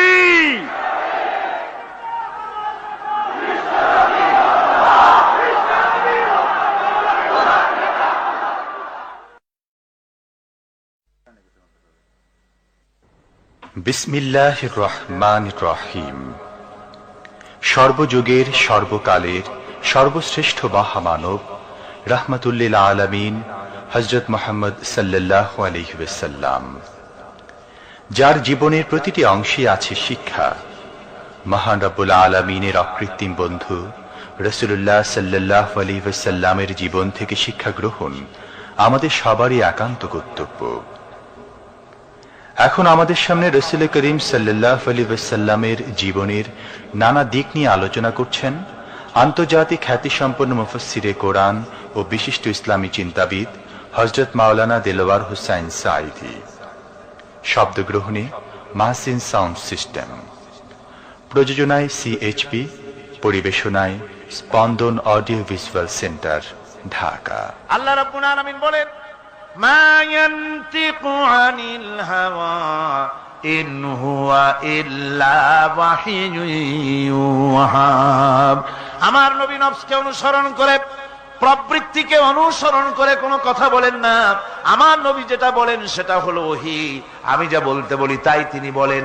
ওয়ালাউ তাকাওয়ালা আলাইনা বা'দাল আকাবিল। আমার নবী যদি নিজের থেকে বানিয়ে কোনো কথা যদি কোরআনের ভিতরে আমার নামে চালায় দিতেন, আমি আল্লাহ রাব্বুল আলামিন আমার নবীর ডান হাতকে চেপে ধরতাম, আর তার কণ্ঠ নালীকে আমি আল্লাহ রাব্বুল আলামিন কেটে ফেলে দিতাম। তিনি যা বলেছেন সব কার কথা? আল্লাহ পাকের কথা। তিনি হচ্ছেন গোটা বিশ্বের সর্বশ্রেষ্ঠ চরিত্রের আধার। তার চরিত্রের সার্টিফিকেট আল্লাহ পাক দিচ্ছেন। চরিত্রের সার্টিফিকেট কে দিলেন? আল্লাহ পাক দিয়েছেন। কোরআনে কারীমের মধ্যে আল্লাহ রাব্বুল আলামিন বলেন, ওয়া ইন্নাকা লাআলা খুলুকিন আযীম। নবী হে, আপনি হচ্ছেন পুত পবিত্র চরিত্রের উপরে প্রতিষ্ঠিত। সুবহানাল্লাহ ওয়া বিহামদিহি। আপনি শ্রেষ্ঠ চরিত্রের উপরে প্রতিষ্ঠিত। দেখুন, রাসূল করিম সাল্লাল্লাহু আলাইহি ওয়াসাল্লাম নবুয়ত পাওয়ার পর যখন তিনি ঘরে প্রবেশ করেছেন, সর্বপ্রথম হযরত জিবরাইলের সঙ্গে জীবনের প্রথম দেখা। ভয় পেয়েছেন, শরীরে জ্বর এসেছে, এবং হযরতে খাদিজাকে গিয়ে বলছেন যে আমাকে ঢেকে দাও, আমি ভয় পেয়েছি।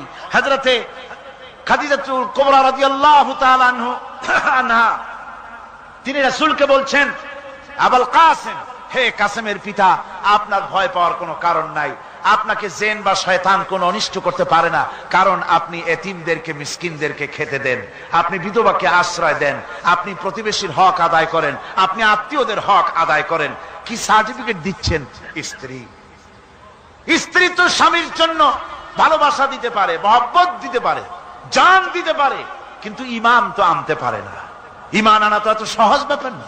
কিন্তু রাসূল করিম সাল্লাল্লাহু আলাইহি ওয়াসাল্লাম যখন তাকে তাওহীদের দাওয়াত দিলেন, রিসালাতের দাওয়াত দিলেন, এবং বললেন আমি নবী, হযরত খাদিজা এক মুহূর্ত দেরি করেন। হযরতে খাদিজা তার কাছে রাসূলুল্লাহ যখন রিসালাতের দাওয়াত পেশ করলেন, সঙ্গে সঙ্গে হযরত খাদিজা পড়ে নিলেন, লা ইলাহা ইল্লাল্লাহু মুহাম্মাদুর রাসূলুল্লাহ। জোরে সোরে পড়েন, লা ইলাহা ইল্লাল্লাহ, লা ইলাহা ইল্লাল্লাহ।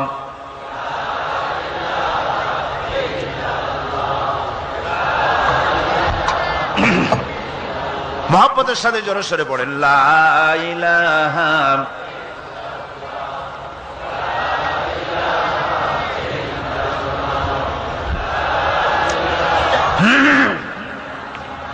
লা ইলাহা ইল্লাল্লাহু মুহাম্মাদুর রাসূলুল্লাহ। আমার বন্ধুগণ, রাসূল করিম সাল্লাল্লাহু আলাইহি ওয়াসাল্লামের উপরে স্ত্রী ঈমান আনলেন।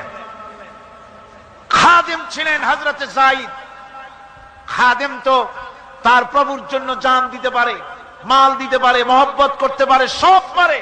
খাদেম ঈমান আনতে পারে না, যেহেতু খাদেমের কাছে তার সাহেবের ইনস এন্ড আউট, তার ভেতর বাইরে সবকিছুই পরিষ্কার থাকে। হযরতে রাসূলের খাদেম ছিলেন হযরতে যায়েদ।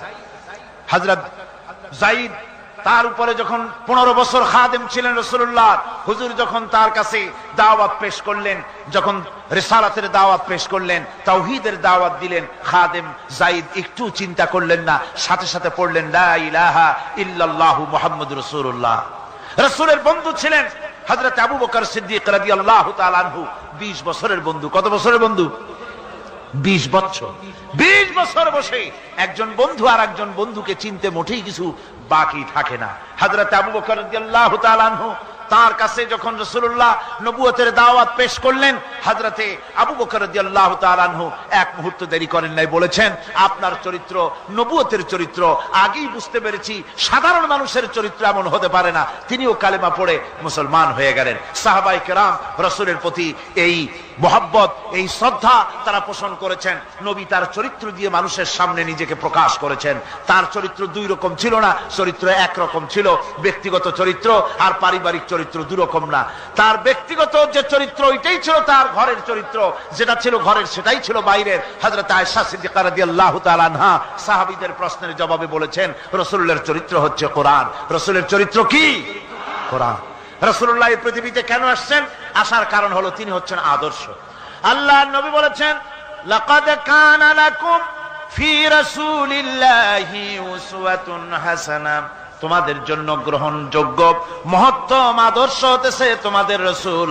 তোমাদের রাসূলের ভিতরেই তোমাদের আদর্শ রয়েছে, তার কাছ থেকে তোমরা আদর্শ গ্রহণ করো। তিনি এতিমের আদর্শ, শিশুর আদর্শ, কিশোরদের আদর্শ, যুবকের আদর্শ, তরুণের আদর্শ, বৃদ্ধের আদর্শ, পিতার আদর্শ, নানার আদর্শ, স্বামীর আদর্শ, সেনাপতির আদর্শ, শ্রমিকের আদর্শ, রাষ্ট্রপ্রধানেরও সকলের জন্য আদর্শ। যেই যুগে বেহাপনার উলঙ্গপনা দিয়েছিল সমাজ ভর্তি, আল্লাহর ঘর তাওয়াফ করে নারী আর পুরুষেরা উলঙ্গ হয়ে, সেই যুগে রাসূলুল্লাহ যখন কাবা শরীফ রিকনস্ট্রাকশন হচ্ছিল, পুনর্নির্মাণ হচ্ছিল, তখন তিনি বহন করছিলেন পাথরগুলি মাথায় করে। তার চাচা তাকে বললেন, তোমার তো বড্ড কষ্ট হচ্ছে, তুমি এখন এইটাকে ঘাড়ের উপরে, লুঙ্গিটা খুলা ঘাড়ের উপরে রেখে তারপর এটা বহন করো। হুজুর যখন লুঙ্গির গিরায় হাত দিয়েছেন খুলবেন এই চিন্তা করে, ঘাড়ের উপরে রেখে পাথর বহন করবেন, লুঙ্গির গিটে হাত দিয়েছেন, খোলেন নাই। লুঙ্গির গিটের উপরে হাত রেখে তিনি চিন্তা করলেন, এতগুলি লোকের সামনে কাপড়টা খুললে পরে কি শরম হবে। কাপড়টা খোলেনি নাই, শুধু খুললে পরে কি লজ্জা হবে। এই আগাম শরমের অনুভূতিতে মুহাম্মদ সাল্লাল্লাহু আলাইহি ওয়াসাল্লাম বেহুশ হয়ে জমিনের উপরে পড়ে গিয়েছেন। আদর্শ কাকে বলে? শিশুর আদর্শ, কিশোরের আদর্শ, স্বামীর আদর্শ, পিতার আদর্শ, নানার আদর্শ, গোটা পৃথিবীর সমস্ত মানুষের আদর্শ রাসূল করিম সাল্লাল্লাহু আলাইহি ওয়াসাল্লাম। তার কাছে তিনি স্ত্রীদের আদর্শ ছিলেন, তিনি নানার আদর্শ ছিলেন। ইমাম হোসাইনকে তিনি কোলে নিচ্ছেন, ঘাড়ে উঠছে বাচ্চা, বুকের উপরে উঠছে। একজন সাহাবী বলছেন, হুজুর বাচ্চা পেলে আপনি এত আদর করেন, আমার তো ৬-৭টা ছেলে মেয়ে, আমি মোটে কোলেও নি না, আর জীবনে একবার সুমাও খাই না, আমার মোটে ইচ্ছাই করে না। হুজুর বললেন, আল্লাহ যদি তোমার দিলের মধ্যে রহম পয়দা না করেন তো আমি কি করতে পারি? হুজুর বাচ্চাকে নিয়ে আদর করছেন। ইমাম হোসাইনকে বলছেন, হোসাইন কে বড় বলো তো, তুমি বড় না আমি বড়? হোসাইন বলছেন, নানাজি আমি আপনার থেকে বড়। আশ্চর্য কথা, তুমি আমার থেকে বড় কিভাবে? হোসাইন বলছেন, নানাজি বলুন তো আপনার পিতার নাম কি? হুজুর বলছেন, আমার পিতার নাম আব্দুল্লাহ। হোসাইন বলছেন, এই আব্দুল্লাহ এই পর্যন্তই শেষ, আপনি তো আমার পিতার মতো পিতা পান নাই, আমার আব্বার মতো আব্বা আপনার আছে। আমার আব্বাকে বলা হয় আসাদুল্লাহিল গালিব, সমস্ত কাফেরদের জন্য বিজয়ী বীর বাঘ আমার আব্বা। এবং আমার আব্বা সম্পর্কে আপনি বলেছেন, আনা মাদিনাতুল ইলম ওয়া আলিয়ুম বাবুহা, আমি হচ্ছে একটি জ্ঞানের রাজ্য আর আলী হচ্ছে সেই রাজ্যে প্রবেশের প্রধান তরুণ। আমার বাপের মতো বাপ আছে আপনার? হুজুর আশ্চর্য হয়ে গেলেন, বাচ্চা বলে কি? হোসাইন বলছেন, নানাজি এবার কোন তো দেখি, এবার বলুন তো দেখি আপনার মায়ের নাম কি? হুজুর বলছেন, আমার মায়ের নাম আমেনা। হযরত হোসেন বলছেন, এই আমেনা পর্যন্তই শেষ, কয়জনে চিনবে কর? আমার মায়ের মতো একটা মা আপনার আছে? আমার মায়ের মতো একটা মা আপনি পেয়েছেন? আমার মাকে চেনেন? আমার মা হচ্ছেন জান্নাতের সাইয়্যিদাতুন নিসা, জান্নাতের সমস্ত মহিলাদের সরদারিনী আমার মা ফাতিমাতুজ জাহরা রাদিয়াল্লাহু তাআলা আনহা। আমার মায়ের মতো একটা মা আপনি পেয়েছেন? হোসেন বলছেন, নানাজি আরো বলবো নাকি? কয় হ্যাঁ বলো। বলছেন, নানাজি এবার কোন তো দেখি আপনার নানার নাম কি? হুজুর বলছেন, আমার নানার নাম আব্দুল ওয়াহাব। হোসেন বলছেন, এবার আপনি মানুষের কাছে জিজ্ঞেস করেন কয়জন এই আব্দুল ওয়াহাব রয়েছেন? আপনি কি আমার নানার মতো একটা নানা পেয়েছেন? আমার নানাকে আপনি জানেন? আমার নানা সাইয়্যিদুল মুরসালিন, আশরাফুল আম্বিয়া, রাহমাতুল লিল আলামিন, বিশ্বনবী জনাবে মুহাম্মদ রাসূলুল্লাহ সাল্লাল্লাহু আলাইহি ওয়াসাল্লাম।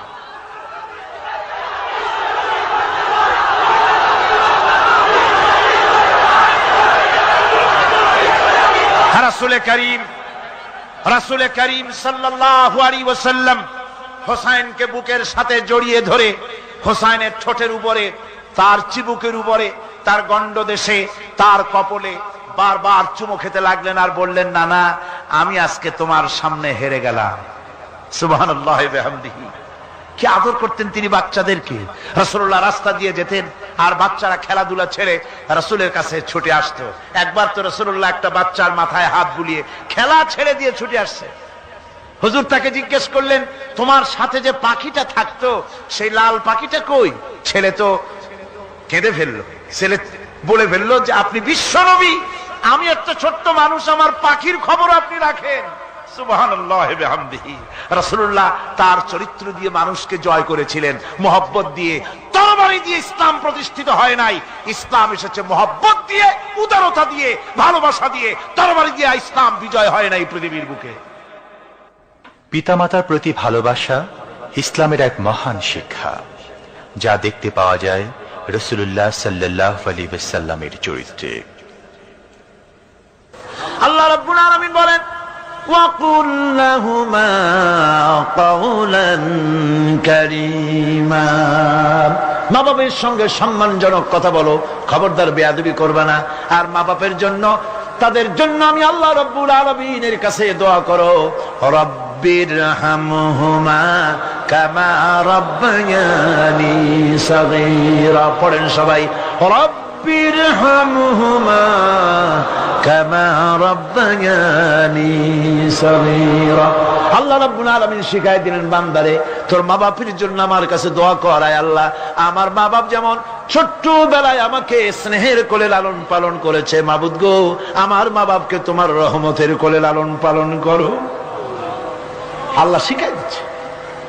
হাদিস শরীফ এসেছে, হুজুর বসে আছেন মসজিদে নববীতে, সাহাবায়ে কেরাম বসা। এক বৃদ্ধা মহিলা প্রবেশ করেছেন মসজিদে, হুজুর তাকে দেখে দাঁড়ায় গেলেন। মহিলা আসার পর নবীজি নিজের গায়ের চাদর বিছিয়ে দিলেন। মহিলা চলে যাওয়ার পর সাহাবায়ে কেরাম জিজ্ঞেস করলেন, হুজুর একজন সাধারণ মেয়ে লোকের জন্য হুজুর নিজের চাদর বিছাইলেন, বুঝলাম না ফজিলত কি, চিনলাম না মেয়ে লোকটাকে। হুজুর বলেন, সাহাবীরা চাদর তো ভালো, হক তো আদায় করতে পারি নাই, চিনতে পারো নাই, তোমরা বুঝতে পারো নাই। আমি দুনিয়া আসার পর আমার মায়ের দুধ আমার কিসমতে তেমন হয় নাই, আমি আমার মায়ের যত্ন তেমন পাই নাই, স্নেহ আদর তেমন পাই নাই। যার বুকের দুধ খাইয়া, যার কোলে কাখে চড়ে আমি বড় হয়েছি, ইনি আমার সেই দুধ মা হযরতে হালিমাতুস সাদিয়া। বন্ধুরা, মা যদি বেঁচে থাকে, রাত্রে বাড়ি গিয়ে পায়ে ধরুন, বলেন মা অন্যায় করেছি, জীবনে বহু বেয়াদবি করেছি, আমারে মাফ করে দাও। বিশ্বাস করুন, মা বাপের যদি খেদমত করেন, মা বাপ যদি রাজি থাকে, রিজকে, খাদ্যে, টাকায়, ইজ্জতে জীবনেও কষ্ট হবে না। বিপদে অবিচলতার মূর্ত প্রতীক বিশ্বনবী মুহাম্মদ সাল্লাল্লাহু আলাইহি ওয়াসাল্লাম। সর্ব অবস্থায় আল্লাহর উপর ভরসা করে ধৈর্য ধরার ক্ষেত্রে তিনি স্থাপন করেছিলেন এক অনন্য দৃষ্টান্ত। হিজরতের ঘটনা তার প্রকৃষ্ট উদাহরণ। আমার ভাইয়েরা, বিপদে অবিচলতা আমাদেরকে পয়গম্বরেরা শিক্ষা দান করেছেন। আমরা দেখতে পেয়েছি বিশ্বনবী জনাবে মুহাম্মদুর রাসূলুল্লাহ সাল্লাল্লাহু আলাইহি ওয়াসাল্লাম হিজরতের রাত, কাফেররা চতুর্দিকে দাঁড়ানো। হযরত জিবরাইল এসে বলেন, ইয়া রাসূলুল্লাহ, হে কাফেররা চতুর্দিকে ঘিরে দাঁড়িয়েছে, গভীর রাত, এখন হাতে তাদের তরবারি, সকাল হলে পরেই তারা আপনাকে মেরে ফেলে দিবে, তাড়াতাড়ি ওঠেন, মদিনার দিকে চলে যান। আল্লাহ নবী ঘুমের থেকে জেগে হযরত আলীকে ডেকে বলেন, আলী, আল্লাহ অর্ডার করেছেন আমি মদিনায় চললাম, আমার বিছানার পরে আমার চাদর গায়ে দিয়ে শুয়ে থাকো। হযরত আলী বলেন, আল্লাহর হাবিব, আপনার চাদর গায়ে দিয়ে ঘুমিয়ে থাকবো, সকালবেলায় কাফির বেঈমানেরা আপনার বিছানার পরে আপনার চাদর গায়ে দেওয়া অবস্থায় আমি আলীকে তারা মুহাম্মদ মনে করবে, আর আমি আলীকে নবী মনে করে তারা তাদের তরবারি দিয়া কেটে কেটে টুকরা টুকরা করে আমারে বিদায় করে দেবে দুনিয়া থেকে। এতটুকুনো পরোয়া করি না, বরং আমার দিলের মধ্যে এটাই তৃপ্তি থাকবে যে আমি আলীর জীবনের বিনিময় আল্লাহর হাবিব দুনিয়ায় বেঁচে আছেন। নবীজি ঘরের থেকে বেরোলেন, চতুর্দিকে কাফেররা দাঁড়ানো। আল্লাহ নবী হাতে এক মুষ্টি বালু হাতে নিয়ে শাহাতেল ওযু পড়ে 3 বার দম করে বালুগুলো ছেড়ে দিলেন। বালিগুলি ঘরের চতুর্দিকে কাফেরদের চোখে চলে গেল। পরবর্তী সময় রব্বুল আলামিন ডেকে বলেন, নবীরে বালি যখন নিক্ষেপ আপনি করেছিলেন, ধুলাগুলি আপনি তো শুধু নিক্ষেপ করেছিলেন, কিন্তু চতুর্দিকে কাফেরদের চোখে গেল কেমনে? একদিকে মেরেছিলেন, সেই দিকেই তো যাওয়ার কথা ছিল, চতুর্দিকের কাফেরের চোখে চোখে সেগুলো পৌঁছে গেল কেমনে? ওয়ামা রামাইতা ইদ রামাইতা ওয়ালাকিন্নাল্লাহ রামা। আপনি নিক্ষেপ করেন নাই, যখন আপনি নিক্ষেপ করেছিলেন আপনি তো শুধু বালুকণা ছেড়েছেন, আর ওই বালুকণাগুলি ঘরের চতুর্দিকে সব কাফেরদের চোখে পৌঁছবার দায়িত্ব আমার কুদরত গ্রহণ করেছিল। আমার ভাইয়েরা, নবীজি বিপদে, এতগুলি শত্রু তরবারি নিয়ে তিনি বিপদে ধৈর্য হারা হন নাই। আস্তে করে ঘরের থেকে বেরিয়ে হযরত আবু বকরের বাড়িতে গিয়ে হাজির। দরজায় গিয়ে আওয়াজ দিলেন, আবু বকর। অমনি দরজা খুলে গেল। লাব্বাইক ওয়া সাদাইক। হুজুর বলেন, আবু বকর রে, একটা ডাকে কেমনে সাড়া দিলে? তুমি কি ঘুমাইছিলে না?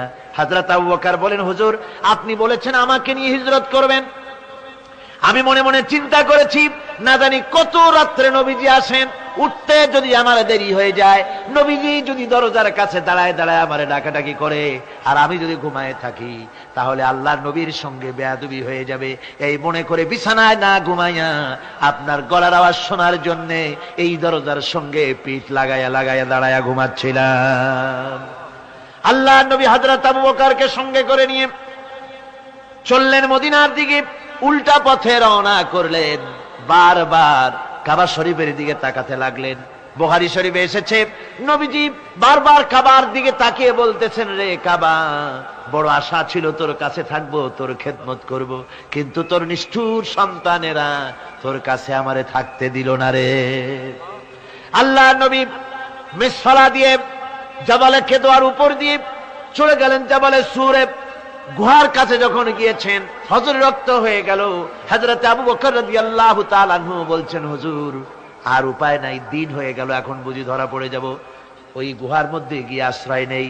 তবে আপনি দাঁড়ান, গুহার ভিতরেই পাহাড়িয়া গুহা, বিচ্ছু থাকতে পারে, সাপ থাকতে পারে, আমি আগে ঢুকি, যদি কোনো হিংস্র প্রাণী থাকে আমার উপর দিয়া আঘাত হয়ে যাক, আল্লাহর নবী হেফাজতে থাকুক। হযরত আবু বকর রাদিয়াল্লাহু তাআলা আনহু গুহার ভিতরে নামলেন। নেমে গুহা সাফ করে হুজুরকে ডাকলেন। হুজুর তাশরীফ ফরমালেন গুহার মধ্যে। হুজুর বলেন, আবু বকর, হেঁটে হেঁটে কষ্ট হয়ে গেছে, তুমি বসো, তোমার উরুর উপরে মাথা রেখে আমি একটু ঘুমায়ে যাই। আল্লাহর হাবিব ঘুমায় গেলেন। হযরত আবু বকর লক্ষ্য করে দেখেন চতুর্দিকে অনেকগুলি গর্ত দেখা যায়। এই গর্ত থেকে সাপ আসতে পারে, বিচ্ছু আসতে পারে মনে করে নিজের গায়ের চাদর ছিঁড়ে ছিঁড়ে গর্তগুলি বন্ধ করা শুরু করে দিলেন। কয়েকটা গর্ত বন্ধ করার মতো চাদর আর নাই, পাও দিয়ে চেপে ধরলেন। এক পাহাড়িয়া বিষধর সাপ বেরোবার জন্য চেষ্টা করে বেরোবার পথ খুঁজে না পেয়ে হযরত আবু বকরের পায়ের উপরে দংশন করেছে। বিষের যন্ত্রণায় হযরত আবু বকরের চোখ থেকে পানি দরদর করে পড়ছে। রাসূলুল্লাহর ঘুম ভেঙে গেল। আল্লাহর নবী তাকে বলেন, আবু বকর, চোখে পানি কেন? বাড়ির কথা বুঝি মনে পড়ে গেছে? হযরত আবু বকর বলেন, ইয়া রাসূলুল্লাহ, আল্লাহর নামে কসম করে বলি, যেই দিন আমি ঈমান এনেছি ওই দিন থেকে আমার মা বাপ, আমার কোলে আমার সন্তান, আমার স্ত্রী, আমার জায়গা জমি ঘর বাড়ি, এমনকি আমার নিজের আত্মার চাইতে হুজুর আপনারে ভালোবাসি বেশি। তাহলে কাঁদো কেন? হযরত আবু বকর বলেন, হুজুর বাড়ির জন্য কাঁদি না, ছেলে পেলের জন্য কাঁদি না, সাপে দংশন করেছে, যন্ত্রণায় কাঁদতেছি। আল্লাহ নবী সঙ্গে সঙ্গে মুখ থেকে থুতু বার করে যন্ত্রণার জায়গায় লাগাই দিলেন। সঙ্গে সঙ্গে যন্ত্রণা বন্ধ হয়ে গেল। হুজুর বললেন, আবু বকর, প্রথম যখন তোমার এই আঘাত করেছিল সাপে, আমাকে কেন তাড়াতাড়ি বলো নাই? এতক্ষণ তো তোমার কষ্ট হতো না। হযরত আবু বকর বলেন, ইয়া রাসূলুল্লাহ, ওটা তো সাপে কাটার যন্ত্রণা, ওই যন্ত্রণায় আমার রক্ত জ্বলতেছে, যন্ত্রণায় যন্ত্রণায় আমার কলেজাটা যদি ফেটেও যেত। আল্লাহর হাবিব আরাম ফরমাচ্ছিলেন, আমি তাকে আরামে বিঘ্ন ঘটাতে পারতাম না। আমার ভাইয়েরা, হযরত আবু বকর, হযরত রাসূল দুজন বসে আছেন। এমনি সময় কাফের বেঈমানেরা খুঁজতে খুঁজতে জায়গা মতো এসে গেছে। একজনে বলে ভিতরে আছে, আর একজনে বলে নাই। পায়ের যদি থাকবে তাহলে মাকড়সায় জাল বুনালো কি করে, পাখি ডিম পেড়ে বসে আছে কি করে, তাদের সন্দেহ হতে লাগলো। এর মধ্যে নাই একজন বলে আছে, আর একজন বলে নাই। হযরত আবু বকর ভয়ের চোটে কেঁদে ফেলেছেন, হুজুর আর উপায় নাই। এই যে অবস্থা, এই অবস্থার ভিতরে এই অবস্থার ভেতরেও আল্লাহ নবী এতটুকুন ঘাবড়ে যান নাই। শত্রুরা তরবারি নিয়ে এসেছে, সুযোগ পেলেই একটু তাকালেই দেখতে পাবে, তুলে মেরে ফেলে দেবে। আল্লাহর হাবিব মোটেই ধৈর্য হারালেন না, এতটুকুন হতাশ হলেন না। আল্লাহ পাকের হাবিব তার সাথীকে কি বললেন? তখন কোরআনে কারীম সূরা তাওবার মধ্যে আল্লাহ তা উদ্ধৃত করেছেন মুমিনদের জন্য, ইযহুমা ফিল গার ইয ইয়াকুলু লিসাহিবিহি লা তাহজান ইন্নাল্লাহা মা'ানা। ও আমার সাথী, ও বন্ধু, ভয় করো না, চিন্তা করো না, আমরা মাইনরিটি নই, আমরাই মেজরিটি। তার কারণ আল্লাহ আমাদের সাথে আছেন। সুবহানাল্লাহ। রাসূলুল্লাহ সাল্লাল্লাহু আলাইহি ওয়াসাল্লাম অত্যন্ত সাদাসিধে জীবন যাপন করতেন। হিজরত করে মদিনায় গিয়ে ইসলামী রাষ্ট্র কায়েম করার পরও তার দারিদ্রতা কাটেনি। হাদিসে এসেছে সে কথা। হযরত আবু হুরায়রা রাদিয়াল্লাহু তাআলা আনহু বলেন, আমি রাসূলুল্লাহর কাছে গেলাম, হুজুরকে গিয়ে সালাম করলাম। আল্লাহর নবী সালামের জবাব দিলেন, কিন্তু দেখতে পেলাম মুখ নড়ে, আওয়াজ বেরোলো না। কারণ কি? কাছে গিয়ে দেখি নবীজি ক্ষুধার যন্ত্রণায় কথা বলতেছেন, আওয়াজ বেরোতেছে না। এত ক্ষুধা লেগেছে আল্লাহর নবীর। 2-4 দিন চলে গেছে, খাবার নাই। রাসূলুল্লাহ সমস্ত গনিমতের মাল, যাকাত সদকার মালগুলি, খাদ্য দ্রব্যগুলি দুহাতে বিতরণ করেছেন। নিজের পেটে খাবার নাই, মানুষকে দিতেছেন। দিতে দিতে এশার নামাজ পড়ে নবীজি ঘরের মধ্যে প্রবেশ করে হযরত আয়েশা সিদ্দিকা রাদিয়াল্লাহু তাআলা আনহাকে ডেকে বলেন, আয়েশা রে, সারাদিন কষ্ট করেছি, দারুণ ক্ষুধা লেগেছে, তাড়াতাড়ি করে কিছু খাবার আমারে এনে দাও। হযরত আয়েশা হুজুরের ক্ষুধার্ত শ্রান্ত ক্লান্ত চেহারার দিকে তাকাইয়া হযরত আয়েশা কেঁদে ফেলেছেন। হযরত মা আয়েশা কাঁদেন আর বলেন, ইয়া রাসূলুল্লাহ, আল্লাহর নামের কসম করে বলি, আমি আয়েশার ঘরে কোনো পানি ছাড়া কোনো খাবার নাই। এই ছিল রাসূলের আদর্শ। হাদিস শরীফে এসেছে, আল্লাহর নবী বলেন, তোমরা যদি রাষ্ট্রীয় ক্ষমতায় যাও, বাড়ি না থাকলে সরকারি খরচ একটা বাড়ি নিতে পারো। তোমার যদি যানবাহন না থাকে, সরকারি খরচে যানবাহন নিতে পারো। ছেলে মেয়ের কাপড় চোপড়, লেখাপড়া, শিক্ষা, চিকিৎসার জন্য যদি না থাকে, তাহলে তুমি সরকার থেকে নিতে পারো। কিন্তু এর থেকে এক চুল পরিমাণ যদি পাও বাড়াও, সরকারের মাল জনগণের মাল, এর থেকে প্রয়োজনের বাইরে যদি তুমি নিজের জন্য নিতে থাকো, কিয়ামতের দিন আল্লাহর দরবারে চোরের কাতারে তোমারে দাঁড়ানো লাগবে। দুনিয়ায় যত সম্মান পাও না কেন, কিয়ামতে আল্লাহর দরবারে কিসের কাতারে দাঁড়াবে? চোরের কাতারে দাঁড়াতে হবে। রাসূল পাক সাল্লাল্লাহু আলাইহি ওয়াসাল্লাম এমন এক সমাজ কায়েম করেছিলেন। আমার হতাশাগ্রস্ত ছাত্ররা, যেসব ছাত্ররা সমাজতন্ত্র তোমরা করো, যারা সমাজতন্ত্র করতে হতাশাগ্রস্ত হয়েছে, এখন যাব কোথায় বলে হতাশ হয়ে গিয়েছো তোমরা, আমরা তোমাদেরকে দাওয়াত দেই, কোরআনের মাহফিল থেকে দাওয়াত দেই, ফিরে আসো। হতাশ হওয়ার কোনো কারণ নাই। লেনিন মরার, ও মরে গেছে। কার্ল মার্কস মরার, মরে গেছে, পচে গেছে, গলে গেছে, দুনিয়া থেকে শেষ হয়ে গিয়েছে। আল্লাহর নবীর নেতৃত্ব, সূর্য যতদিন উঠবে আর ডুববে, নবীজির নেতৃত্ব শেষ হবে না। ওই নেতৃত্বে আসো, রাসূলের নেতৃত্ব মেনে নাও, কোরআনের শাসন মেনে নাও, তাহলেই শান্তি পাবে তোমরা।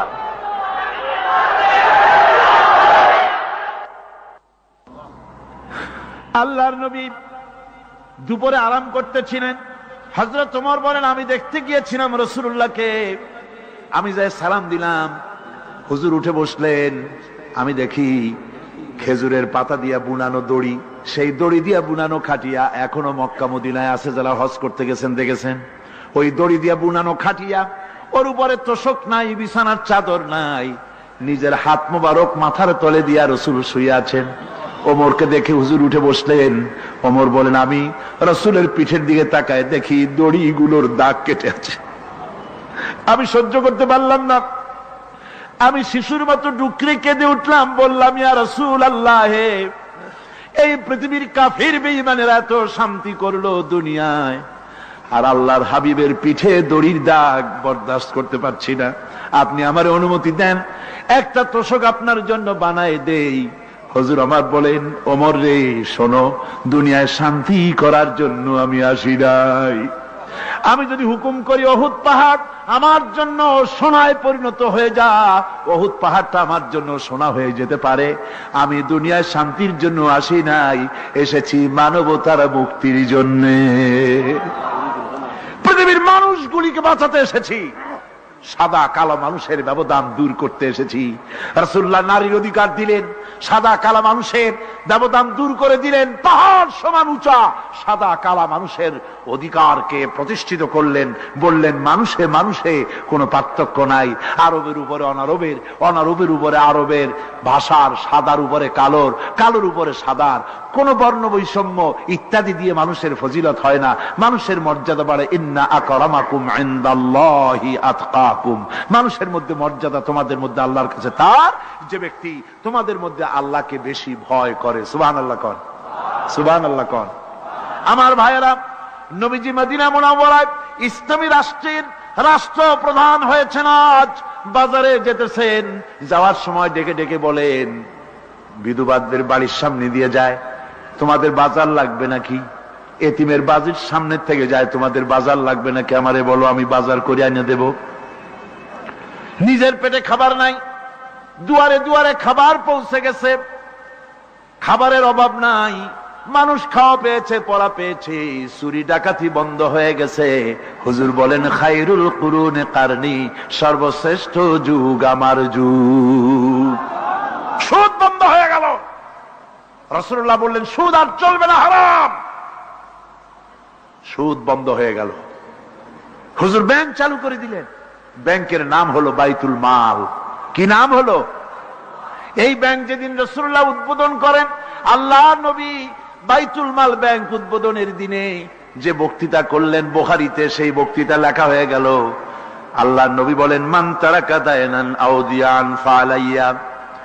আমার এই রাষ্ট্রের ভিতরে কোন মানুষ যদি ঋণগ্রস্ত অবস্থায় মারা যায় আর ঋণ পরিশোধ করার মতো অর্থ যদি তার কাছে না থাকে, তাহলে তার ঋণ পরিশোধের দায়িত্ব, তার বিধবা স্ত্রী আর তার এতিম বাল বাচ্চার সব দায়িত্ব আমি মুহাম্মদ সাল্লাল্লাহু আলাইহি ওয়াসাল্লাম আমার কাঁধের উপরে উঠাইয়া নিলাম।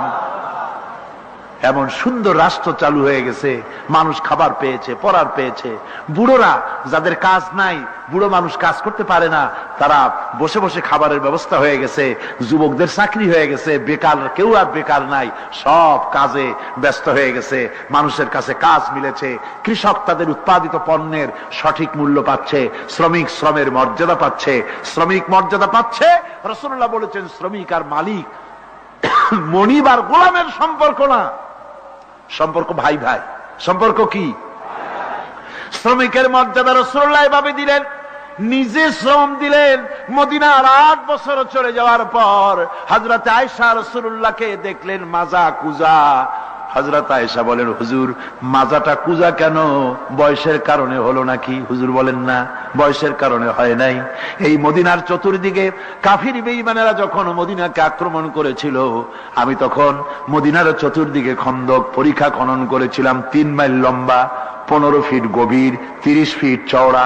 সাহাবীরা মাটি কেটেছে, আমি মাটি বহন করেছি, আবার আমি মাটি কেটেছি, সাহাবীরা মাটি কেটেছে। মাটি কেটে আর মাটির ঝুড়ি বহন করে করে কোমরে যে বেদনা হয়েছিল আজ পর্যন্ত সেই বেদনা সেরে যায় নাই। এই হলো আমার রাসূল, এ হলো বিশ্ব নবী। কি নবী? সিল্লা এখন কি নবী?